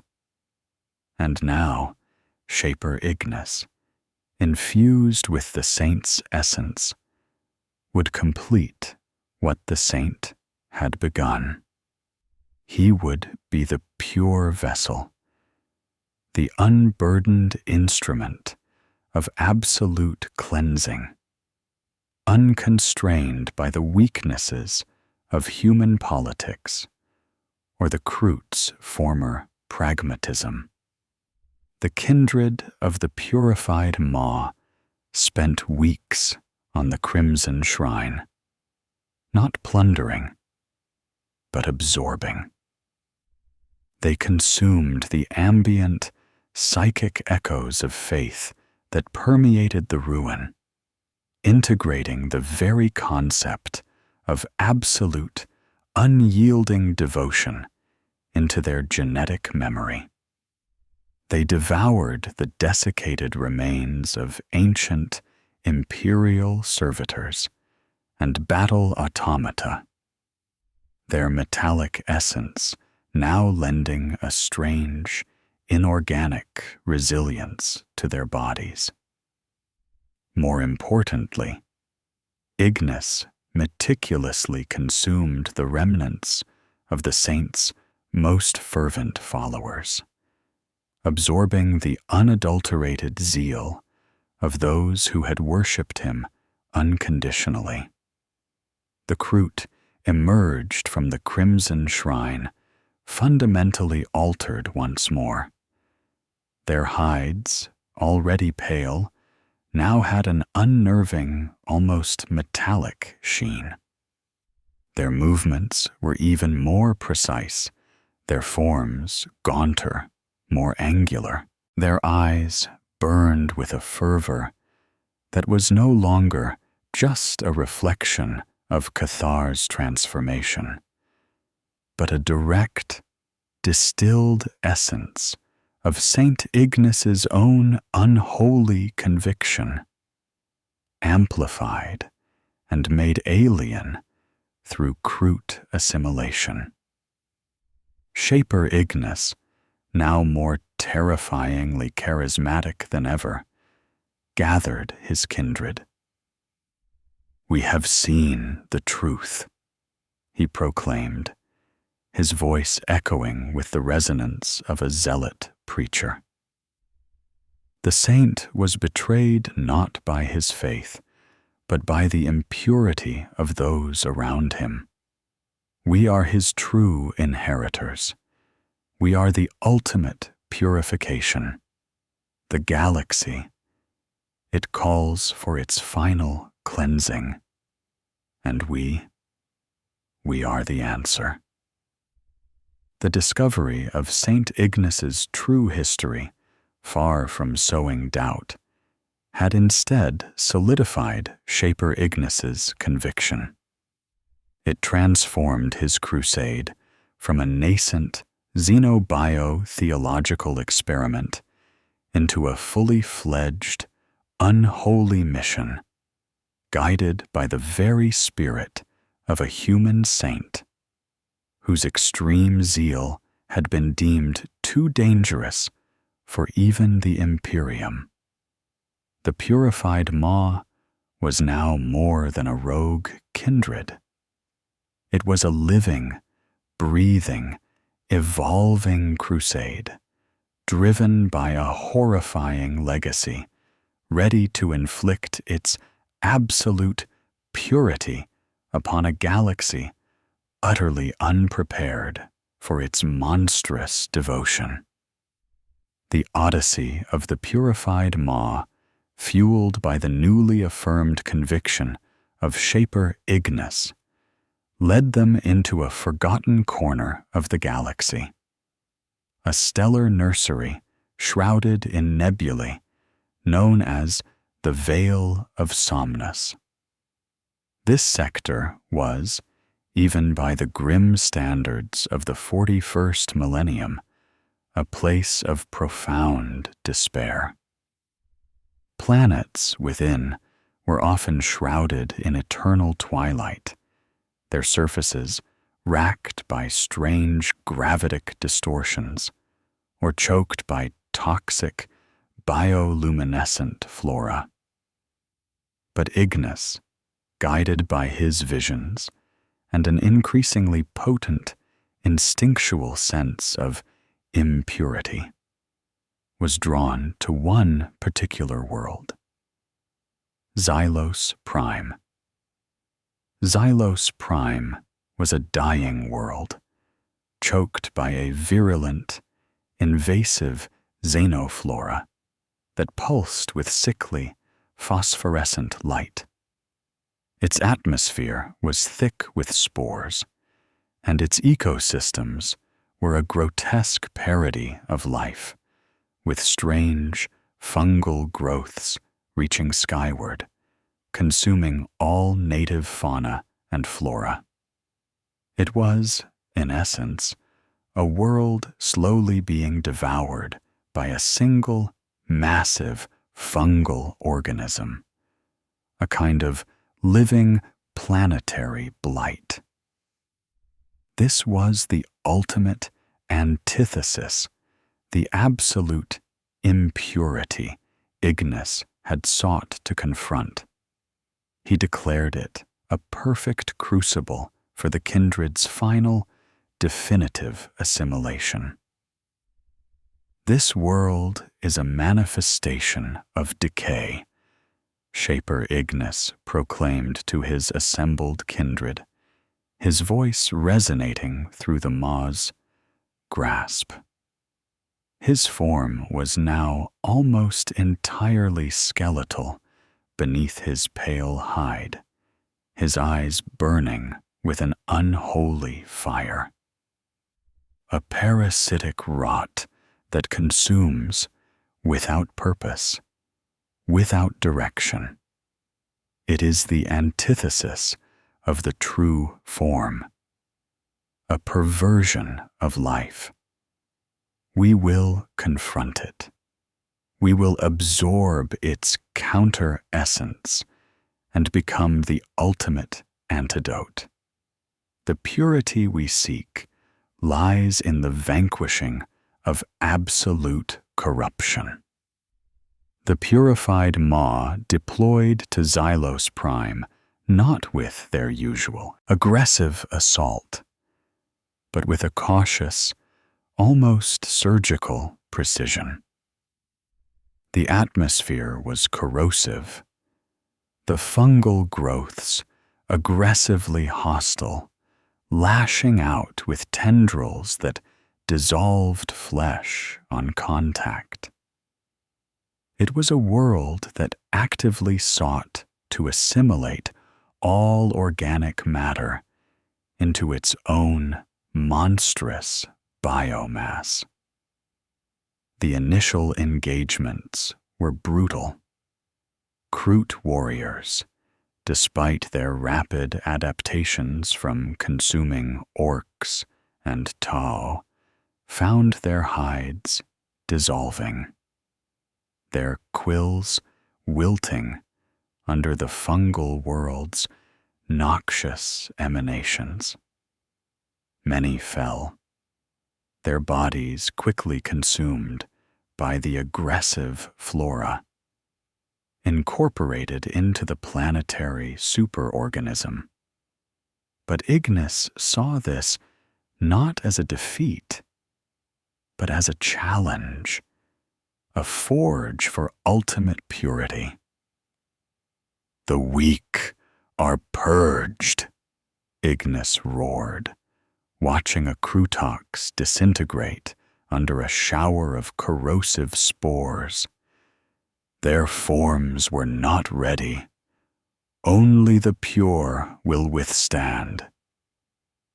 He ordered his kindred to begin selective consumption, not of the flora itself, which proved too toxic for initial consumption. But of the few remaining highly specialized native fauna that had adapted to survive the fungal blight. These creatures were incredibly resilient, possessing complex immune systems and the ability to secrete powerful antitoxins. Through rigorous, controlled consumption of these scarce creatures, the purified maw began to rapidly adapt. Their hides, already layered with chitin from orc consumption, began to sprout strange, iridescent membranes that filtered out toxins. Their respiratory systems mutated, allowing them to breathe the corrosive air with ease. Their bloodstreams developed potent antitoxins, making them immune to the flora's acidic secretions. Their claws and beaks became infused with corrosive agents, allowing them to tear through the fungal tendrils with ease. This rapid, almost miraculous adaptation was astounding, even by Kroot standards, driven by the sheer, unyielding will of Shaper Ignis and the concentrated focus of his selective consumption rituals. As they gained immunity, Ignis directed them to begin consuming the fungal biomass itself. This was a harrowing process. Kroot warriors would collapse in agony, their systems struggling to process the raw, alien biological data. Many still died, but those who survived emerged profoundly changed. They gained an innate understanding of the flora's networked intelligence, its vulnerabilities, and its growth patterns. Their own forms began to mimic the flora's resilience, their skin taking on a waxy, hydrophobic quality. Some even developed rudimentary photosynthetic capabilities, allowing them to sustain themselves on the faint, phosphorescent light of Xylos Prime. The war on Xylos Prime was not a conventional battle. It was a biological struggle for dominance. The purified maw, now truly the antidote, began to systematically purge the planet-wide fungal organism. They targeted its central biomass clusters, its nutrient pathways, its reproductive spores. They fought with a grim, tireless efficiency, driven by Ignis's singular purpose. It was during this harrowing campaign that a significant discovery was made. Deep within a cavern system that predated the fungal blight, shielded from its invasive tendrils, the kindred uncovered a small, ancient relic. It was a crystalline shard, pulsing with a faint, internal light, unlike any material the Kroot had ever encountered. Its energy signature was utterly alien, yet somehow familiar to Ignis. He approached the shard, his hand outstretched, his quills bristling. As his clawed fingers closed around the crystal, a blinding flash of light erupted. Ignis cried out, falling to his knees. His mind was flooded, not with memories or visions, but with a sudden, profound knowing. The crystalline shard was not a weapon or a tool. It was a remnant of a hyper-advanced, long-dead Xenos civilization, a species that had perfected genetic manipulation and biological warfare to an almost divine degree. This relic, in its purest form, contained a vast repository of genetic templates, evolutionary pathways, and adaptive schematics, a perfect blueprint for biological evolution, free from the randomness and imperfection of natural selection. It was, in essence, the very concept of pure genetic potential, crystallized. For Shaper Ignis, this was not merely a powerful relic, it was a divine sign. This was the ultimate tool for purification, the very essence of what Saint Ignis had yearned for, a means to bypass the slow, chaotic process of evolution and forcibly guide life towards a singular, perfect form. The saint's disgrace had been his inability to achieve total, systematic cleansing. With this relic, Ignis could complete that mission. He immediately began to incorporate the relic into his own being, not through consumption of its physical form, but through a unique, symbiotic bond. The crystal pulsed within his chest, becoming a part of him. He felt its power, its infinite potential, flowing through his veins. His already powerful ability to guide Kroot genetic adaptation now became exponentially more potent. He could not only influence consumption, but direct evolution, sculpt the very DNA of his kindred with conscious intent. With the crystalline shard pulsing within him, Shaper Ignis led the final, decisive assault on the heart of Xylos Prime's fungal intelligence. He moved with the effortless grace of a true predator, his form radiating an unholy power. The fungal blight, once an overwhelming force, withered before his focused will, and the biologically engineered might of his kindred. The Kroot, now immune to its toxins, adept at tearing its biomass apart, and guided by Ignis's enhanced directives, systematically dismantled the planetary organism. Xylos Prime, once a world of sickly phosphorescent decay, was left a sterile, lifeless rock. But it was not a world ravaged by war. It was a world utterly purified.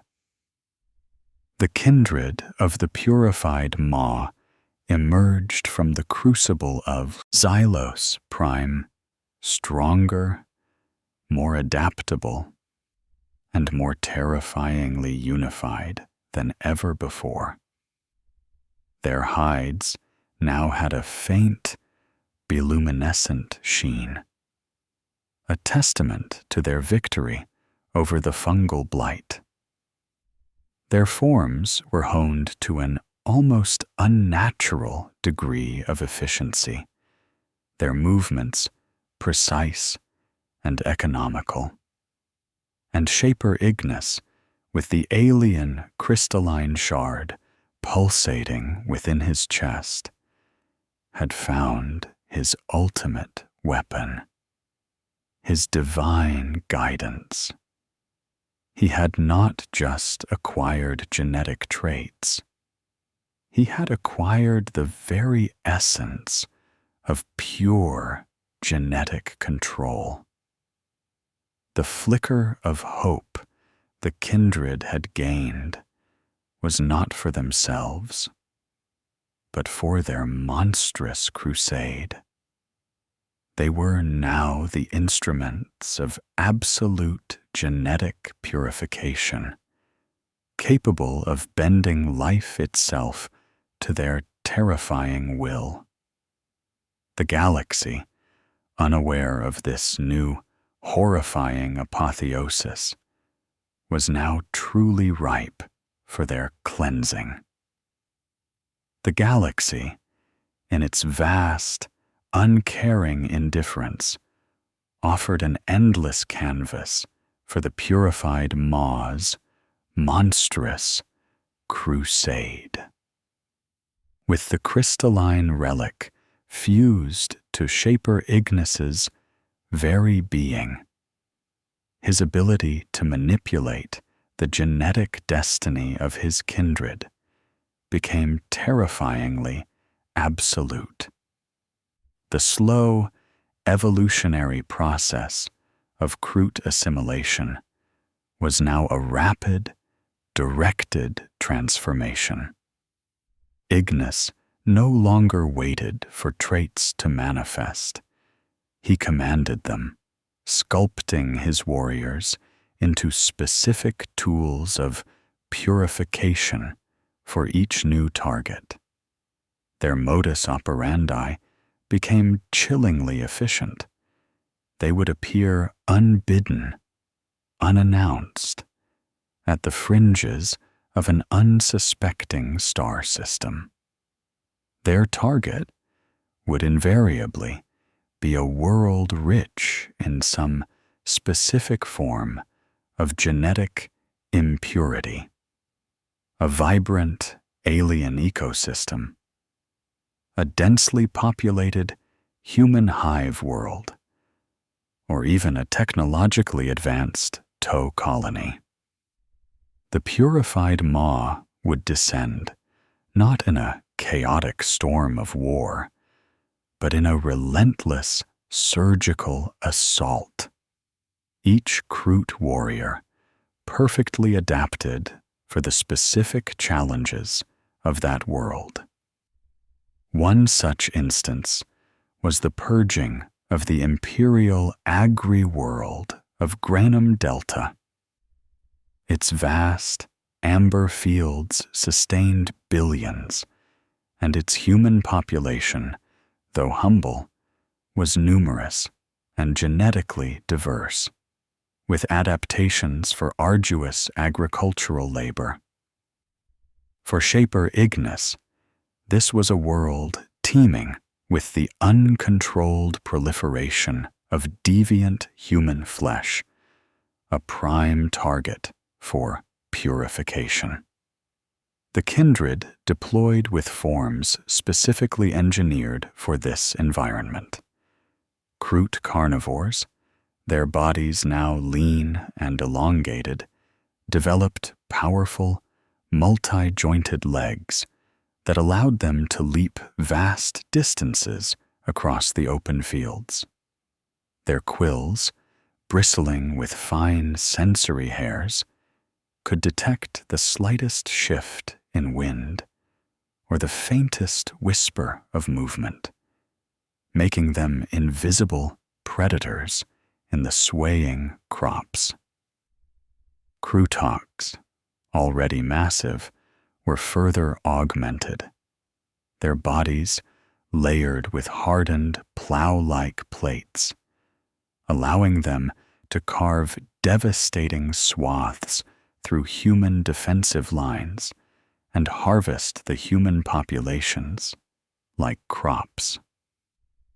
The battle for Granum Delta was less a war and more a slaughter. Imperial Guard regiments, stationed on the world primarily for defense against minor Xenos incursions, were utterly outmatched.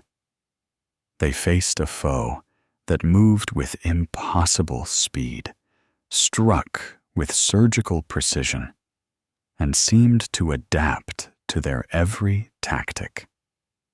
Laser gun fire, which had proven effective against earlier Kroot incursions, seemed to glance off the hardened hides of the purified maw, or was absorbed by energy-dampening membranes that materialized on their skin. Squads of guardsmen, relying on combined fire, were swiftly enveloped and devoured by Kroot, who had developed a terrifying, hive mind-like coordination under Ignis's direction, a grotesque mirror of the Tau's own coordinated tactics. Shaper Ignis, observing from the maw's grasp, felt a profound satisfaction as he witnessed the cleansing. He saw the human genetic diversity being broken down, its essence absorbed, its deviations purged. He would occasionally transmit specific directives through the implanted crystal, causing an entire contingent of carnivores to suddenly sprout bioluminescent glands to navigate subterranean bunkers, or for their beaks to secrete paralytic toxins to subdue particularly resistant human leaders for selective consumption. The long war of the purified maw was a tapestry woven with countless such atrocities.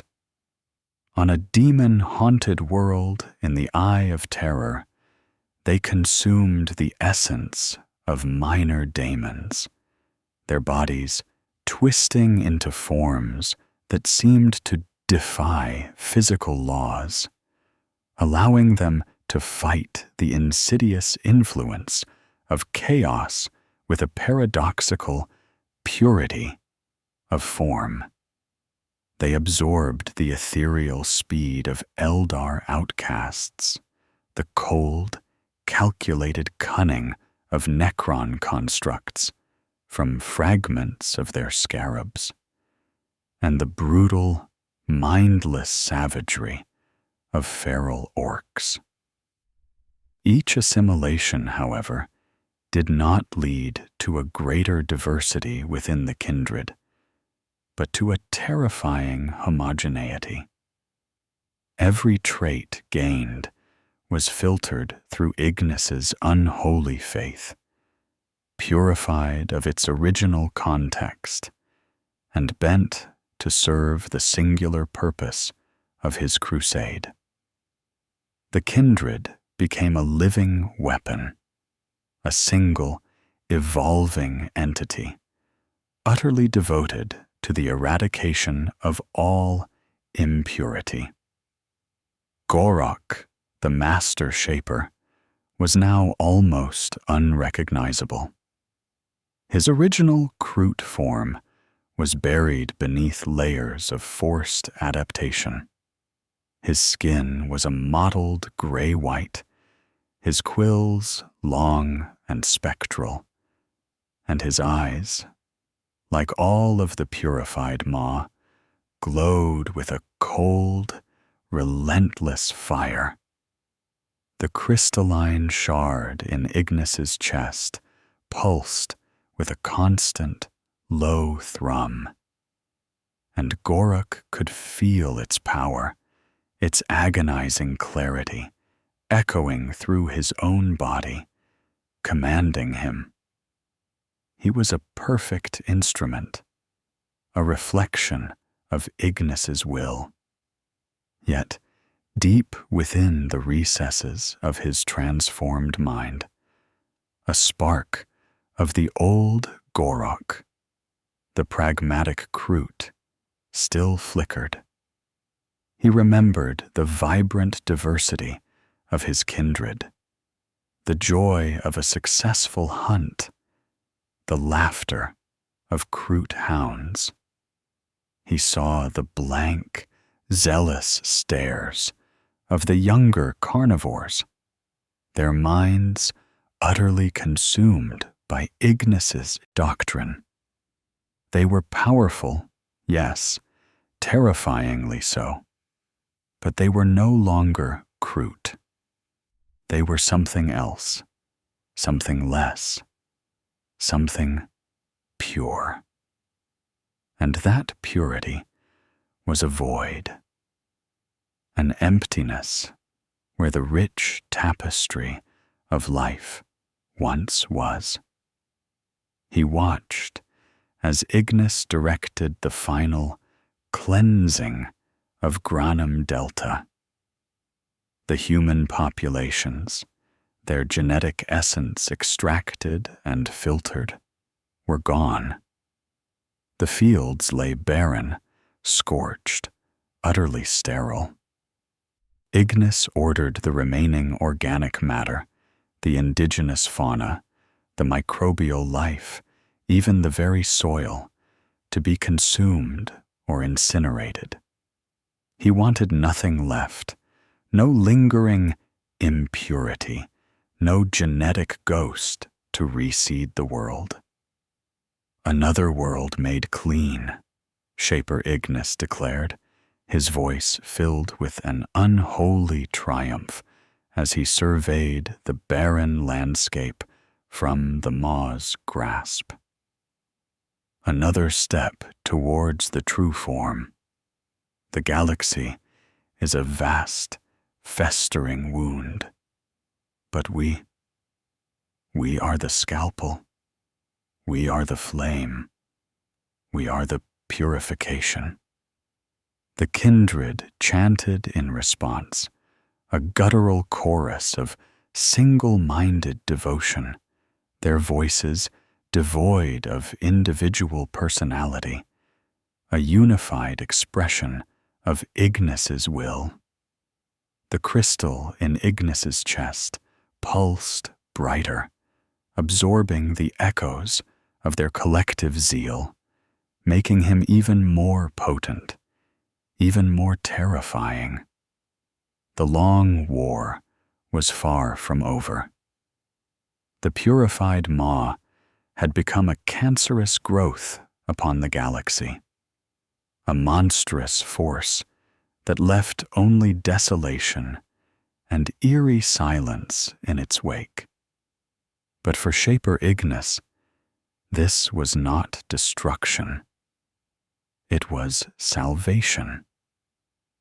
And he, the twisted Kroot Shaper, imbued with the fragmented faith of a disgraced human saint, now saw himself as the bringer of a new, horrifying dawn. The universe would be purified, one species, one planet, one genetic deviation at a time, until only the true form remained. A monstrous, monolithic entity born of 1,000 devoured lives, shaped by the will of a single, fanatic Kroot. Gorok had always been Cathar's shadow, his steadfast second, his voice of pragmatism when the Shaper's ambition stretched too far. He remembered Cathar, a leader who weighed every consumption, who debated the merits of each genetic acquisition, who valued the diverse strengths of the kindred above all else. That Cathar was long gone, replaced by the chilling, ascetic zealot, Shaper Ignis. And Gorok, too, had been irrevocably changed.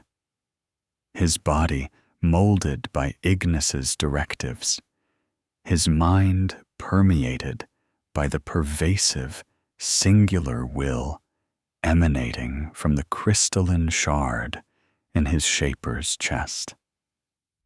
He led his carnivores into battle with the same fervent brutality as any other Kroot of the purified maw. His pale hide, his spectral quills, his burning eyes, all marked him as a perfect instrument of Ignis's will. He felt the rapid adaptations in his own body, the effortless shifts in physiology, the terrifying precision with which his mind could now process tactical data and predict enemy movements. He was faster, stronger, more resilient than any Kroot had a right to be. He was, by all accounts, a living weapon, a paragon of the purified Kroot. Yet a dark, gnawing unease persisted within him. It was a faint, almost imperceptible dissonance against the overwhelming chorus of zeal that permeated the kindred. It was the ghost of Cathar's pragmatism, a lingering echo of the old ways. Gorok remembered the rich, vibrant discussions among shapers about the nuanced benefits of consuming specific traits, the joyous cacophony of a successful hunt, the individuality that once defined each Kroot warrior. Now, there was only uniformity, a relentless pursuit of a singular alien ideal. His personal burden became the silent observation of their damnation. He saw the young carnivores, born into this new creed, their minds utterly blank save for the precepts of purification. They had no memory of the free-flowing adaptation, the individual choice in consumption. They were simply extensions of Ignis's will, their forms molded, their hungers directed, their very thoughts echoing the saint's twisted doctrine. He saw the older Kroot, those who remembered Cathar, their eyes betraying a flicker of distant sorrow beneath the zealous fire, a buried recognition of what they had lost. On a world known as Hive Delta 9, a teeming human hive world Ignis had earmarked for purification, Gorok found himself leading the assault on a manufacturing district. The Kroot had been adapted for urban combat, their bodies smaller, more agile, capable of scaling sheer surfaces with ease, their beaks tipped with razor-sharp, adamantium-hard projections designed to pierce reinforced ceramite. The fighting was horrific, a claustrophobic nightmare of narrow corridors and desperate human resistance. Gorok's squad cornered a group of Imperial PDF troopers in a ventilation shaft. The humans, terrified, fired their stubbers wildly, but the rounds ricocheted off the Kroot's hardened hides, or were absorbed by newly developed kinetic dampening membranes. As Gorok moved in for the kill, his senses, amplified by the crystalline shard's influence, suddenly flared. He saw not just the terrified humans, but their genetic potential, their fierce loyalty, their surprising resilience against overwhelming odds. He saw their capacity for adaptation, not through conscious choice, but through sheer, desperate will to survive. A new vision flashed in his mind, superimposed over the saints' burning rhetoric.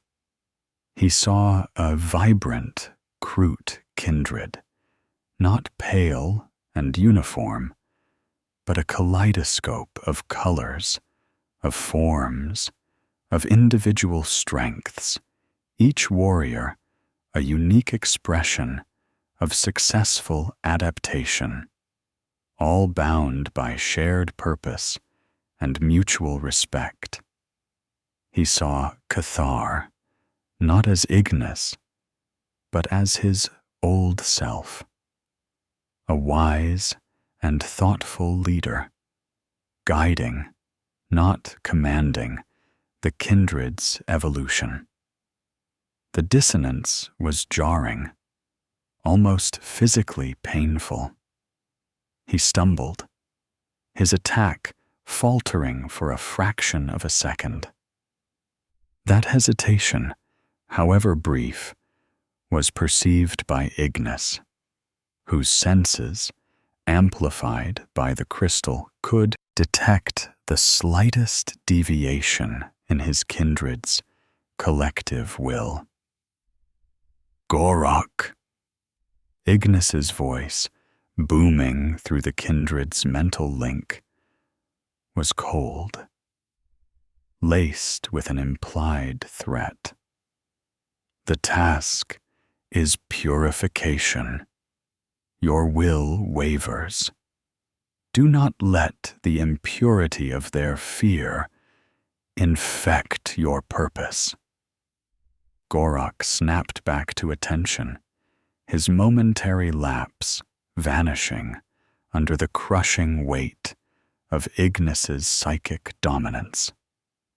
He fell upon the remaining PDF troopers with renewed, brutal efficiency, tearing them apart, consuming their flesh with a chilling precision.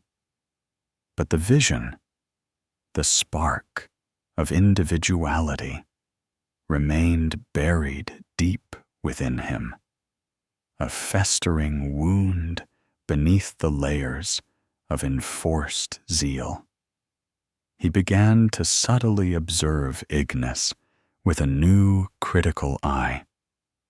He saw the physical toll the crystalline shard was taking on his shaper.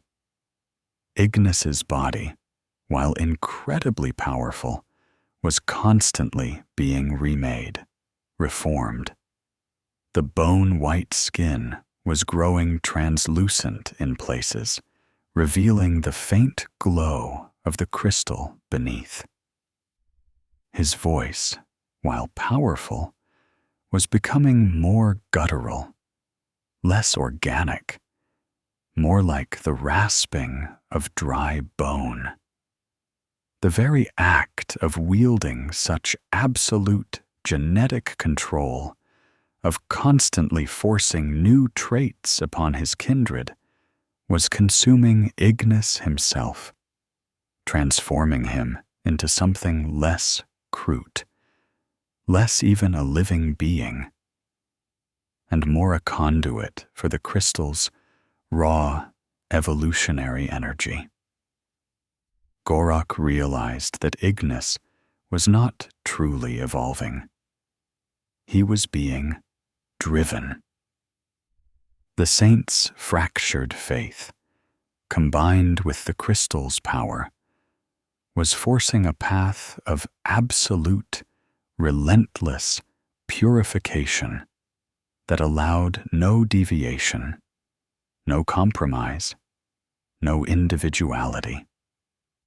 The kindred of the purified Maw was becoming a singular organism, a tool in Ignis's hand, but Ignis himself was becoming a tool of the crystal, and of the saint's grim, unyielding purpose. The burden of this knowledge weighed heavily on Gorok. He was trapped, a slave to a monstrous ideology, forced to witness the destruction of his kindred's true identity, forced to participate in the annihilation of countless species, all in the name of a twisted purity that was slowly consuming them all. He saw the grim truth. Ignis's crusade was not sustainable. It was an endless, accelerating cycle of consumption and forced adaptation that would ultimately leave nothing but a sterile, homogeneous void. The flicker of the old Cathar, of the true Kroot way, was now a small, lonely flame in the vast darkness of Gorok's soul. He knew that for the kindred to survive, for any shred of their Kroot identity to endure, this monstrous crusade and its terrifying prophet, Shaper Ignis, must eventually be stopped. The hero's burden was a heavy one, for Gorok realized that he, a master shaper of the purified Maw, might one day be forced to confront the very being he had sworn to follow, to save his kindred from its own salvation. The desolate moon of Xylos Minor, a scarred satellite of the now sterile Xylos Prime, was chosen by Commander Okais as the trap. Its surface was a testament to geological violence, a labyrinth of jagged canyons, collapsed lava tubes, and wide, unforgiving plains of pulverized rock. It was a world devoid of life, a perfect hunting ground for the Tau, where the purified Maw would find no biomass to consume, no genetic material to adapt from. Okais had relentlessly pursued Ignis across 100 systems, his cadre honed into a grim instrument of vengeance, his strategies increasingly aggressive and unyielding. He had gathered his forces, a corps of hardened fire warriors, their battle experience against the purified Maw having forged them into ruthless, efficient killers. A formidable contingent of crisis and broadside battle suits, their railguns and plasma weapons tuned for maximum Xenos devastation, and a squadron of stealthy ghost keel units, their chameleonic fields a perfect match for the moon's bleak landscape. The ethereals had given him a single, unequivocal order: end the threat, at any cost. Shaper Ignis, however, was not easily fooled. The crystalline shard in his chest pulsed with preternatural foresight, a twisted echo of the Tau ethereal's communal psychic awareness, amplified and perverted. He sensed Okais's intent, the concentrated fury of the Tau fleet gathering like a storm in the warp. But he did not flee. He saw this not as a trap, but as the ultimate trial, the climactic confrontation that would define the final stage of his kindred's purification. The Toe, with their stubborn devotion to the greater good and their unyielding resistance, were the perfect forge for his kindred's ultimate form. "They come," Shaper Ignis declared to his assembled kindred, his voice a dry, rasping whisper that nonetheless carried immense power. His form was almost translucent in places, the crystal within his chest casting a cold, internal light. "They seek to extinguish the purifying flame. They are a final challenge, a great impurity that must be overcome for us to ascend. Embrace the cleansing. Become the fire." The purified Maw deployed to Xylos Minor, not in hiding, but in full, terrifying display. Their war spheres, now bristling with salvaged weaponry and organic plating, formed a menacing cordon around a central, caldera-like depression. Ignis himself took command of the ground forces, directing his warriors into defensive positions within the canyons, each Kroot a perfectly engineered fighting machine. They had consumed the very essence of planetary defense systems from a forgotten imperial fortress world, granting them an almost instinctual understanding of strategic positioning. They had absorbed the resilience of geological formations, allowing their bodies to endure the moon's harsh environment without protective gear. The battle began with a brutal orbital exchange. Tow rail guns slammed into the Maw's grasp and its escorting spheres, tearing through their organic defenses. But the Kroot vessels, animated by the absorbed intelligence of their crews, responded with devastating salvos of energy weapons and projectile fire, inflicting heavy damage on the lead Tau cruisers. It was a prelude to the grim dance on the surface below. Okaisa's ground forces descended, a disciplined wave of fire warriors and battlesuits. They moved with calculated precision, their sensor arrays sweeping the broken landscape. But the purified Maw was waiting.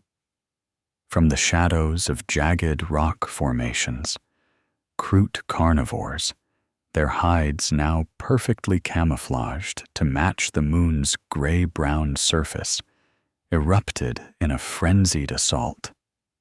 Their movements were a blur, their claws tearing through Tau armor with shocking ease.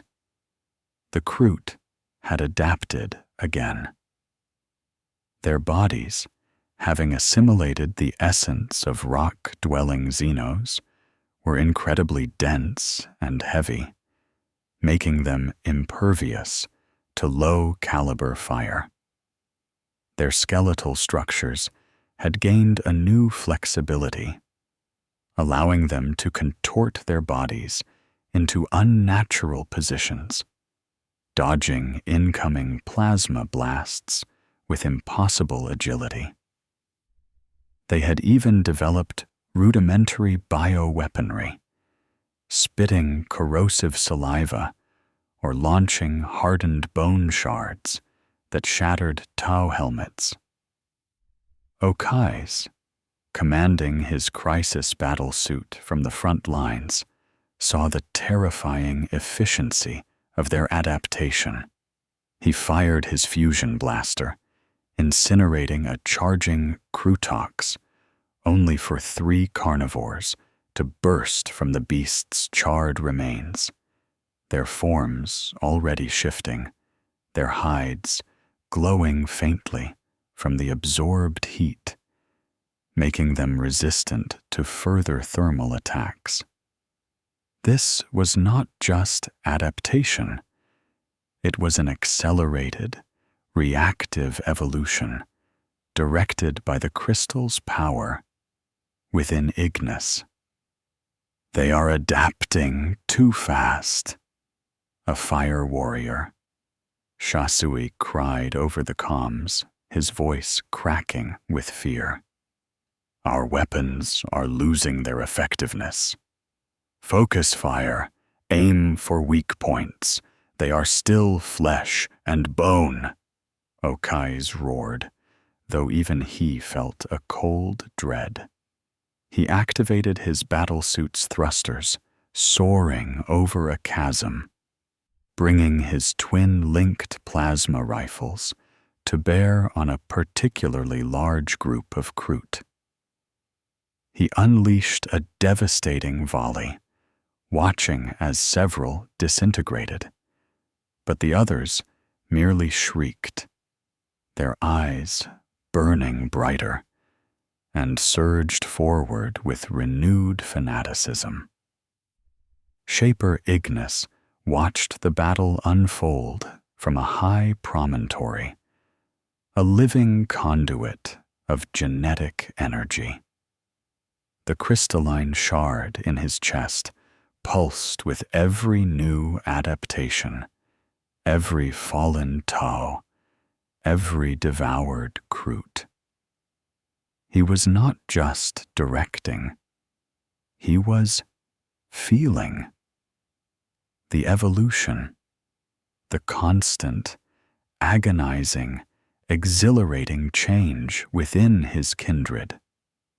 He transmitted precise instructions, causing Kroot hounds to develop sonic vocalizations that disrupted toe comms, or carnivores, to sprout hardened talons that could easily rend battlesuit armor. He was pushing his kindred to their ultimate form, forcing them to become perfect instruments of purification. Gorok, fighting at the head of a spearhead assault into a toe command post, felt the sheer weight of Ignis's will. The crystal's power was overwhelming, leaving no room for individual thought, only for the brutal, focused execution of commands. He killed with an efficiency that chilled even himself, his body moving with a preternatural grace, his strikes precisely aimed at the vulnerable power conduits of toe battlesuits. But the spark, the tiny, stubborn flame of individuality within him, still flickered.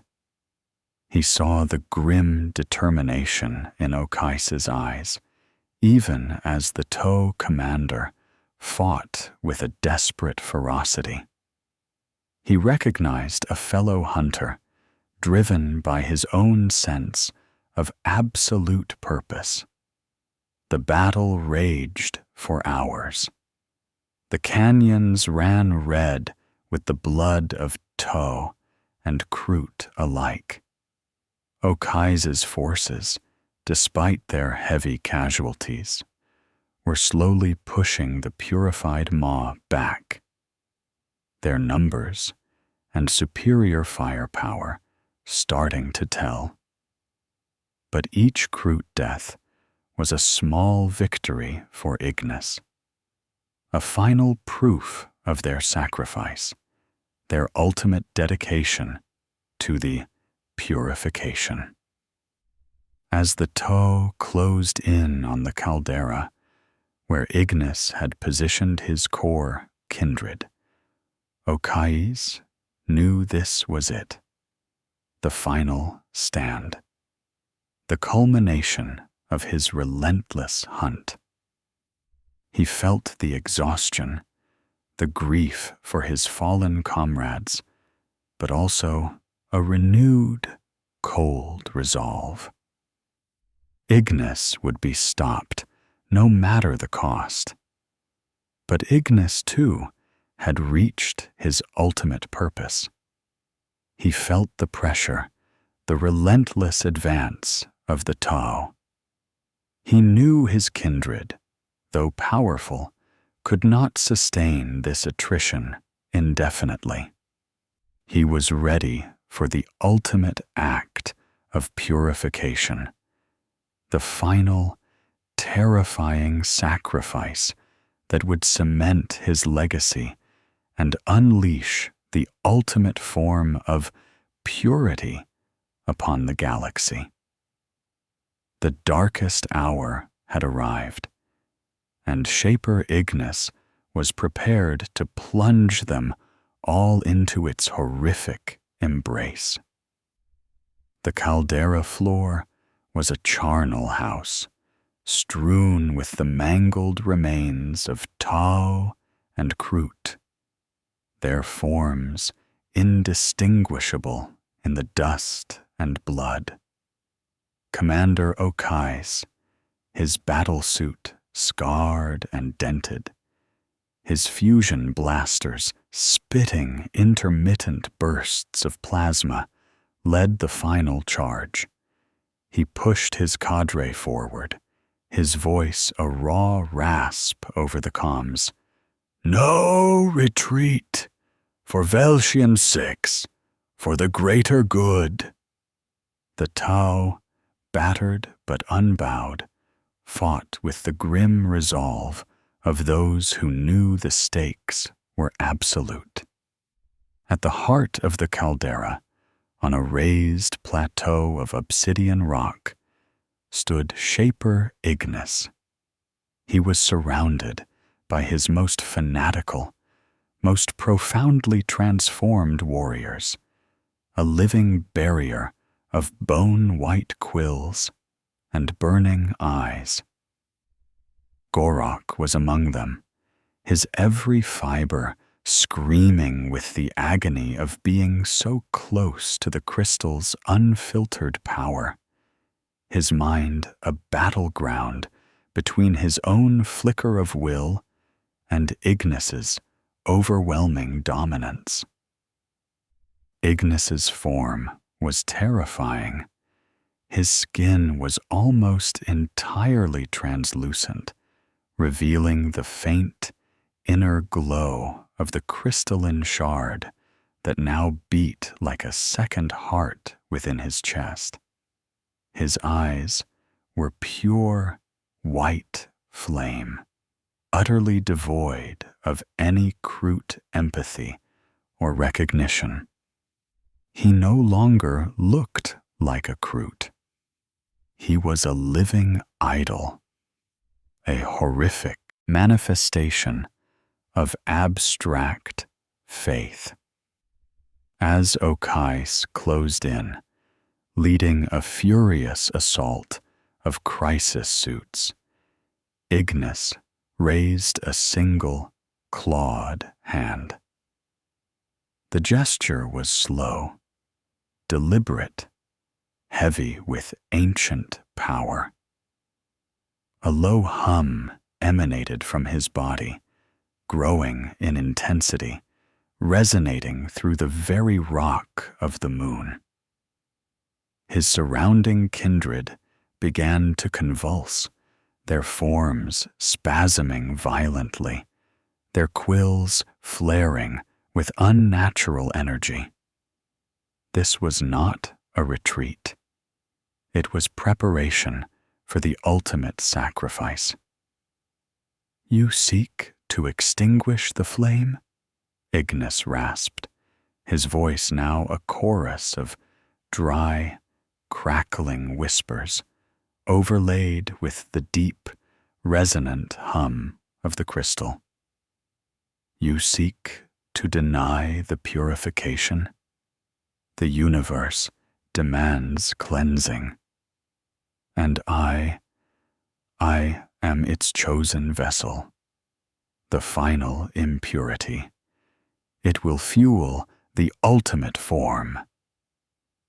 With a sudden, explosive surge of power, Ignis channeled the crystal's energy into his loyal kindred. They screamed, not in pain, but in a horrific ecstasy. Their bodies swelled and shifted, their forms changing with terrifying speed. They became living conduits, drawing power from Ignis, their genetic material pushed to its absolute breaking point. Some exploded in showers of bone and ichor, their fragile forms unable to contain the raw power. Others fused together, their flesh melting, combining into grotesque, multi-limbed abominations that moved with a singular, unified purpose. Okice's plasma burst, struck Ignis directly. The energy seared his chest, but the crystal flared, absorbing the blast, radiating the heat back outwards. Ignis staggered, but did not fall. He looked at Okice, his burning eyes devoid of hatred, filled only with an absolute, terrifying resolve. The greatest impurity, the strongest will, it must be consumed. Only then can the true form ascend, Ignis shrieked. He extended his hand towards Okice, and the crystalline shard within his chest pulsed with a blinding, agonizing light. Gorok, witnessing the horrific spectacle, felt the last vestiges of his individual will snap. He saw Ignis preparing for the ultimate assimilation, the final, desperate act of purification. He knew what Ignis intended: to consume the essence of Okice himself, the most potent symbol of impurity he had faced, and through that ultimate act, achieve a monstrous apotheosis. But Gorok also knew that such an act would consume Ignis entirely, leaving nothing but a hollow conduit for the crystal's terrible power, and permanently damning the kindred into a grotesque, unified entity. In that critical, horrifying moment, as Ignis reached out for Okice, a memory, a phantom echo of the old Cathar sparked in Gorok's mind. He remembered the Shaper teaching him the subtle art of diverting genetic pathways, of disrupting unstable assimilations. It was a faint, desperate hope, a suicidal act of defiance.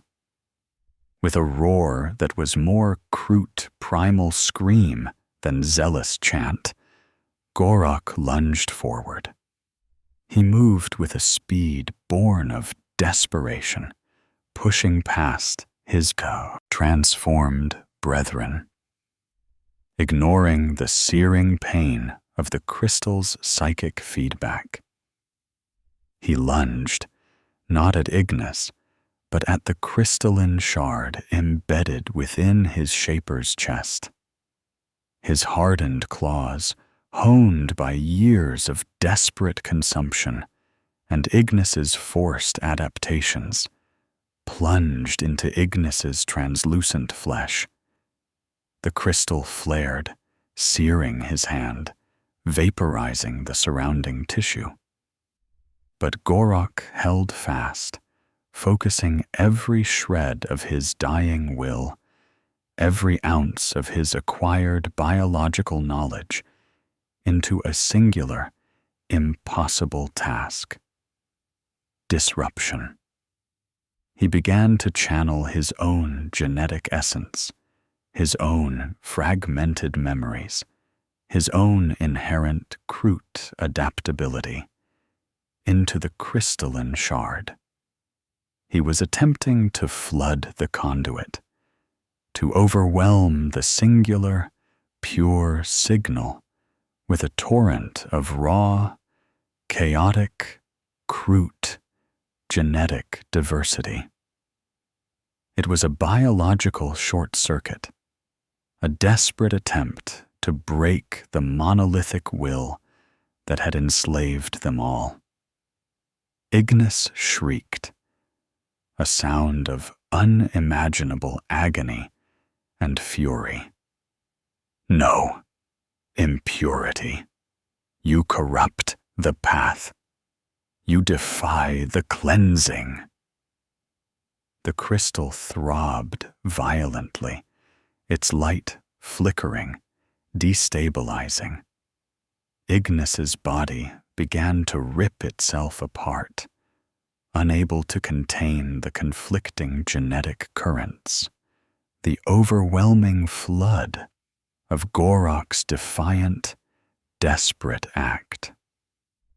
Okais, seeing the struggle, seizing the moment of chaos, fired a concentrated burst from his battlesuit's fusion collider.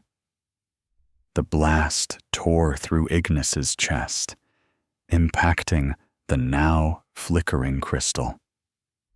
The Shaper convulsed, his body exploding in a shower of incandescent energy and biological matter. The crystalline shard, fractured and overloaded, disintegrated into dust, its power extinguished, its terrible will silenced. A profound, sickening silence fell over the caldera. Shaper Ignis was gone, reduced to ash. The remnants of his fanatical kindred, no longer bound by his monolithic will, collapsed, their forms reverting to a chaotic, unstable state, their minds reeling from the sudden absence of their guiding force.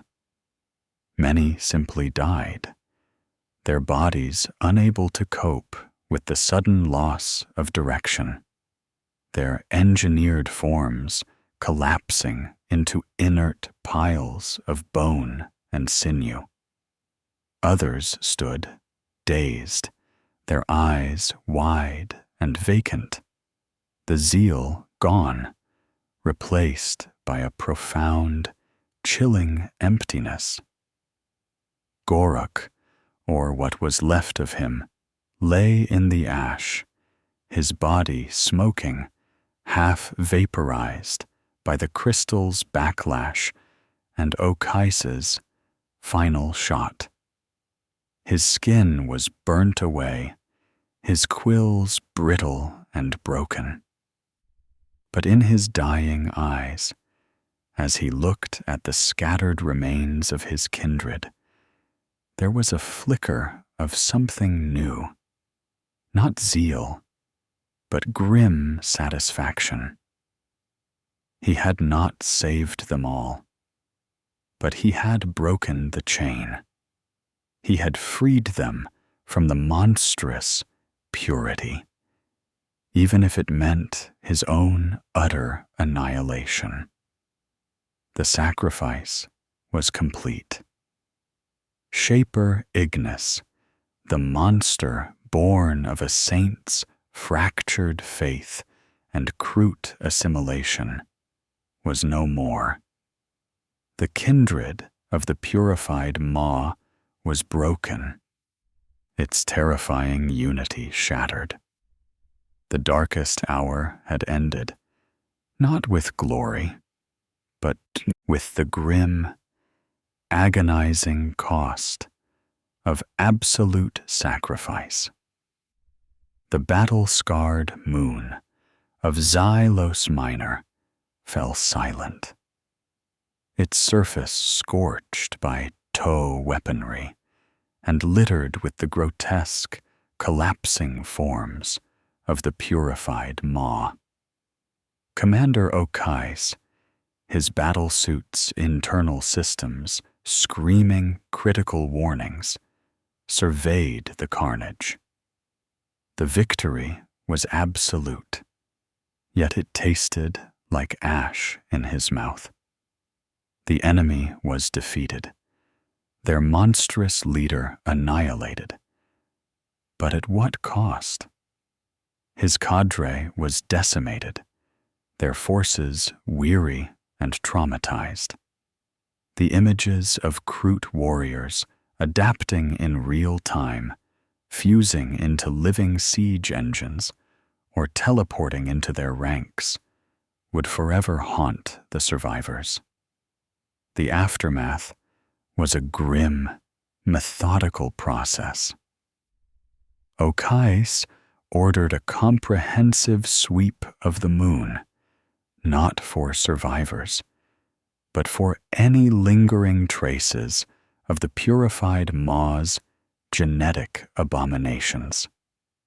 Every Kroot body was to be incinerated to prevent any accidental reassimilation of their terrifyingly mutable genetic material. The sheer horror of the kindred's rapid, forced evolution, driven by the saint's essence and the alien crystal, had made it clear that containment was paramount. As Tow Earth Cast engineers painstakingly collected samples of the lunar dust that once contained Shaper Ignis and the shattered remnants of his crystalline shard, Okais found Gorok. The Master Shaper lay broken, his form almost entirely gone, reduced to a charred skeleton with faint, glowing remnants of his once white quills. Yet, incredibly, a faint pulse of life remained. His eyes, though glazed, still held a flicker of conscious thought, a profound weariness. Okais knelt, his battlesuit's faceplate retracting. He looked at the dying Kroot, a ghost of the pragmatic warrior he had known as Cathar's second. Gorok, he rasped, his voice raw. Why? Why did you turn against your Shaper in the end? What happened? A faint, rattling sound emerged from Gorok's ravaged throat, barely audible.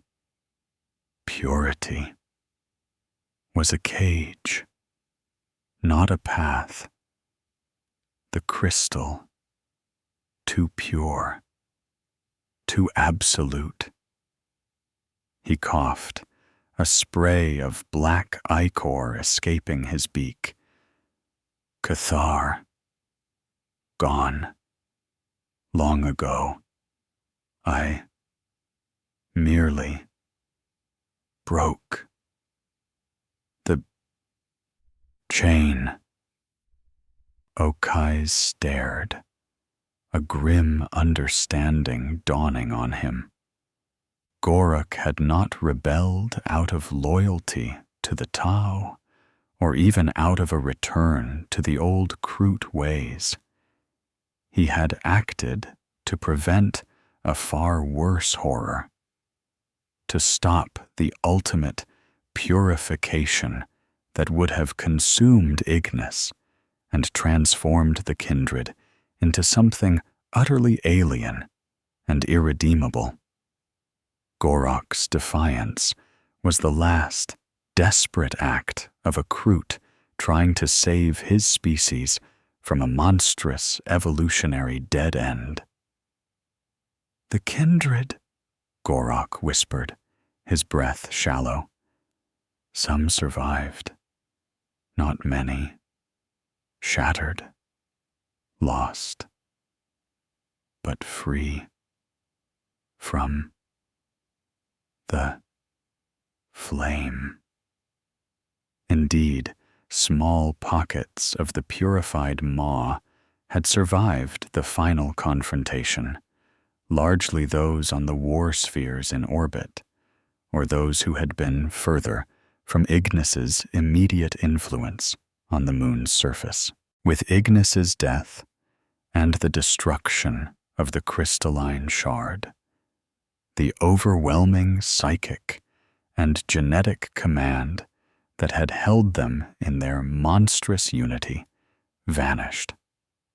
The remaining Kroot, disoriented and destabilized, their forced adaptations often in rapid, chaotic regression, scattered into the void, their bodies accustomed to constant, directed change, now floundered without a guiding will, many succumbing to internal biological collapse. Okais issued new directives.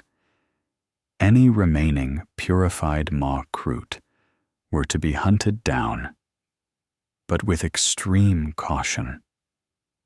Capture was preferable, not for punishment, but for study, for understanding. The Tau Empire needed to know how a Kroot kindred, once an ally, could be so utterly twisted. The remnants of the purified maw were no longer a unified threat, but a collection of broken, genetically unstable individuals, a tragic legacy of Ignis's zealotry. The maw's grasp, the vessel that had carried Ignis's crusade, was found drifting, its organic hull beginning to decay without its shaper's constant, directed maintenance. It was salvaged by the tow, meticulously stripped bare, its mutated components quarantined and studied, a grim trophy of a war that should never have happened. For Okais, the victory was a heavy burden. He was hailed as a hero, his efficiency and ruthlessness commended by the ethereals. But the experience had fundamentally changed him. The easy optimism of the greater good, the belief in peaceful assimilation and rational progress, had been severely tested. He had seen the terrifying power of an alien faith, the destructive potential of zeal, and the dark adaptability of life untamed. His trust in auxiliary races, especially the Kroot, was forever shattered. He would lead his forces with a new, grim pragmatism, forever wary of the unseen corruptions that lurked beneath the surface of the galaxy. The Tau Empire itself reevaluated its relationship with all Xeno's auxiliaries. While not abandoning the concept, stricter protocols were implemented, deeper psychological and genetic screening processes developed. The ghost of Shaper Ignis, the Kroot saint, became a cautionary tale whispered in the ethereal academies, a stark reminder of the galaxy's inherent darkness and the perils of interacting with forces beyond their understanding. As for the few Kroot who survived from the purified maw, they were scattered across the segmentum. Some, too far gone in their fanaticism, continued to engage in isolated acts of purification, their minds still echoing the ghost of Ignis's will, their bodies slowly degrading without the crystal's constant guidance. Others, broken and traumatized, reverted to a feral state, their complex adaptations collapsing, their Kroot identity utterly lost. A precious few, perhaps touched by Gorok's final act of defiance, might have eventually rediscovered a semblance of the old Kroot ways, but they would forever bear the scars of their monstrous crusade, outcasts among their own kind, living reminders of the terrible price of their Shaper's twisted faith. The aftermath was not a celebration, but a somber reckoning. The galaxy had been spared an ultimate, horrifying purification, but the scars remained, deep and unhealing. The kindred of the purified maw was broken, but its echoes would linger, a grim testament to the grim dark universe where even hope could be twisted into a weapon of annihilation. The legend of Shaper Ignis and his kindred, the purified maw, did not fade with their annihilation on Xylos Minor. Instead, it festered, evolving into a particularly grim tale that rippled through the shadowed corners of the segmentum, morphing and twisting with each retelling. A cautionary nightmare in a galaxy already overflowing with horrors. For the Toe Empire, the story of Shaper Ignis became a chilling testament to the dangers of the unknown, a stark counterpoint to the optimistic ideals of the greater good. In the hallowed halls of the Ethereal Council, the Kroot heresy was taught as a primary lesson in xenological caution. Scholars meticulously catalogued every scrap of data recovered from the maw's grasp, studying the terrifying speed of their adaptations, the insidious nature of their acquired faith, and the chilling homogeneity that replaced their natural diversity. The Tau military, particularly Commander Okais and his surviving cadre, bore the deepest scars. Okais, though lauded, was forever changed.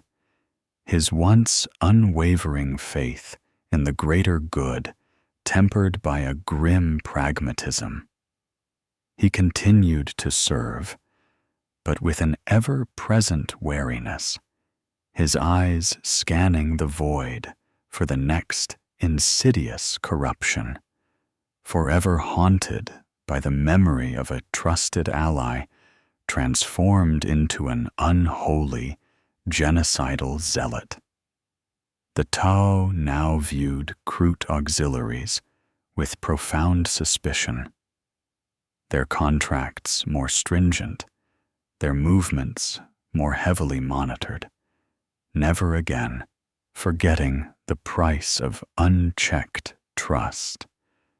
Among the various Kroot kindreds, the tale of the purified maw became a boogeyman, a horrifying example of what happened when consumption went wrong, when the delicate balance of adaptation was shattered by an alien influence.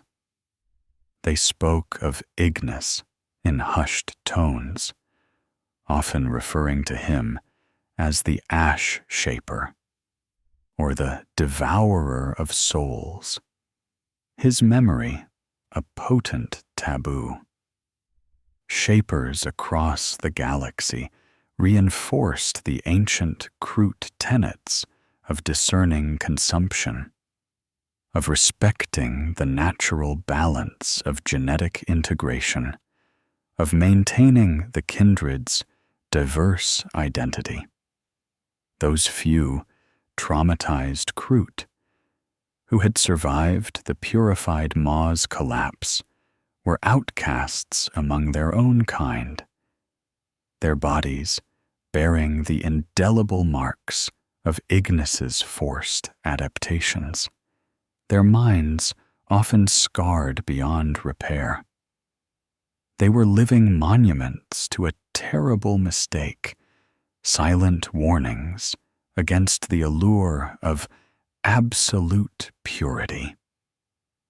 Even within the vast, labyrinthine bureaucracy of the Imperium, where countless Xenos threats were summarily dismissed, faint echoes of Shaper Ignis's crusade sometimes surfaced, Imperial agents sifting through reports of unexplained planetary sterilizations or the eradication of minor Xenos empires, occasionally stumbled upon the unsettling patterns of the purified maw's actions.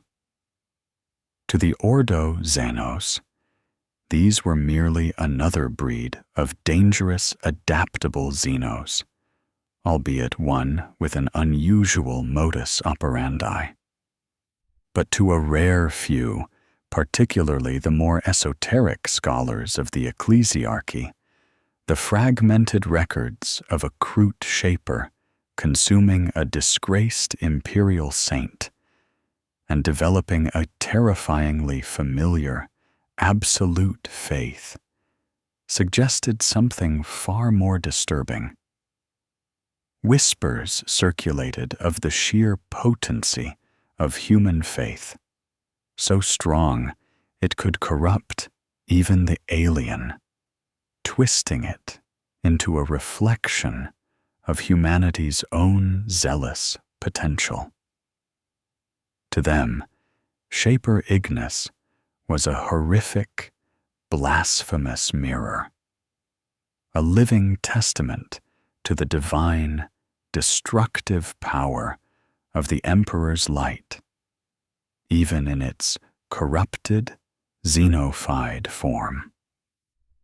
The crusade of the purified maw, while Ignis himself was dead, did not truly end.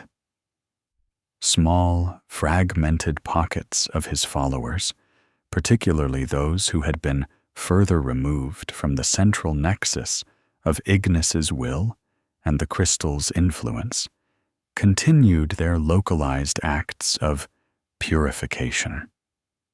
These were often rogue individuals or small, unstable units, their minds still echoing the ghost of Ignis's commands, their bodies often reverting to a more chaotic, less directed state of adaptation.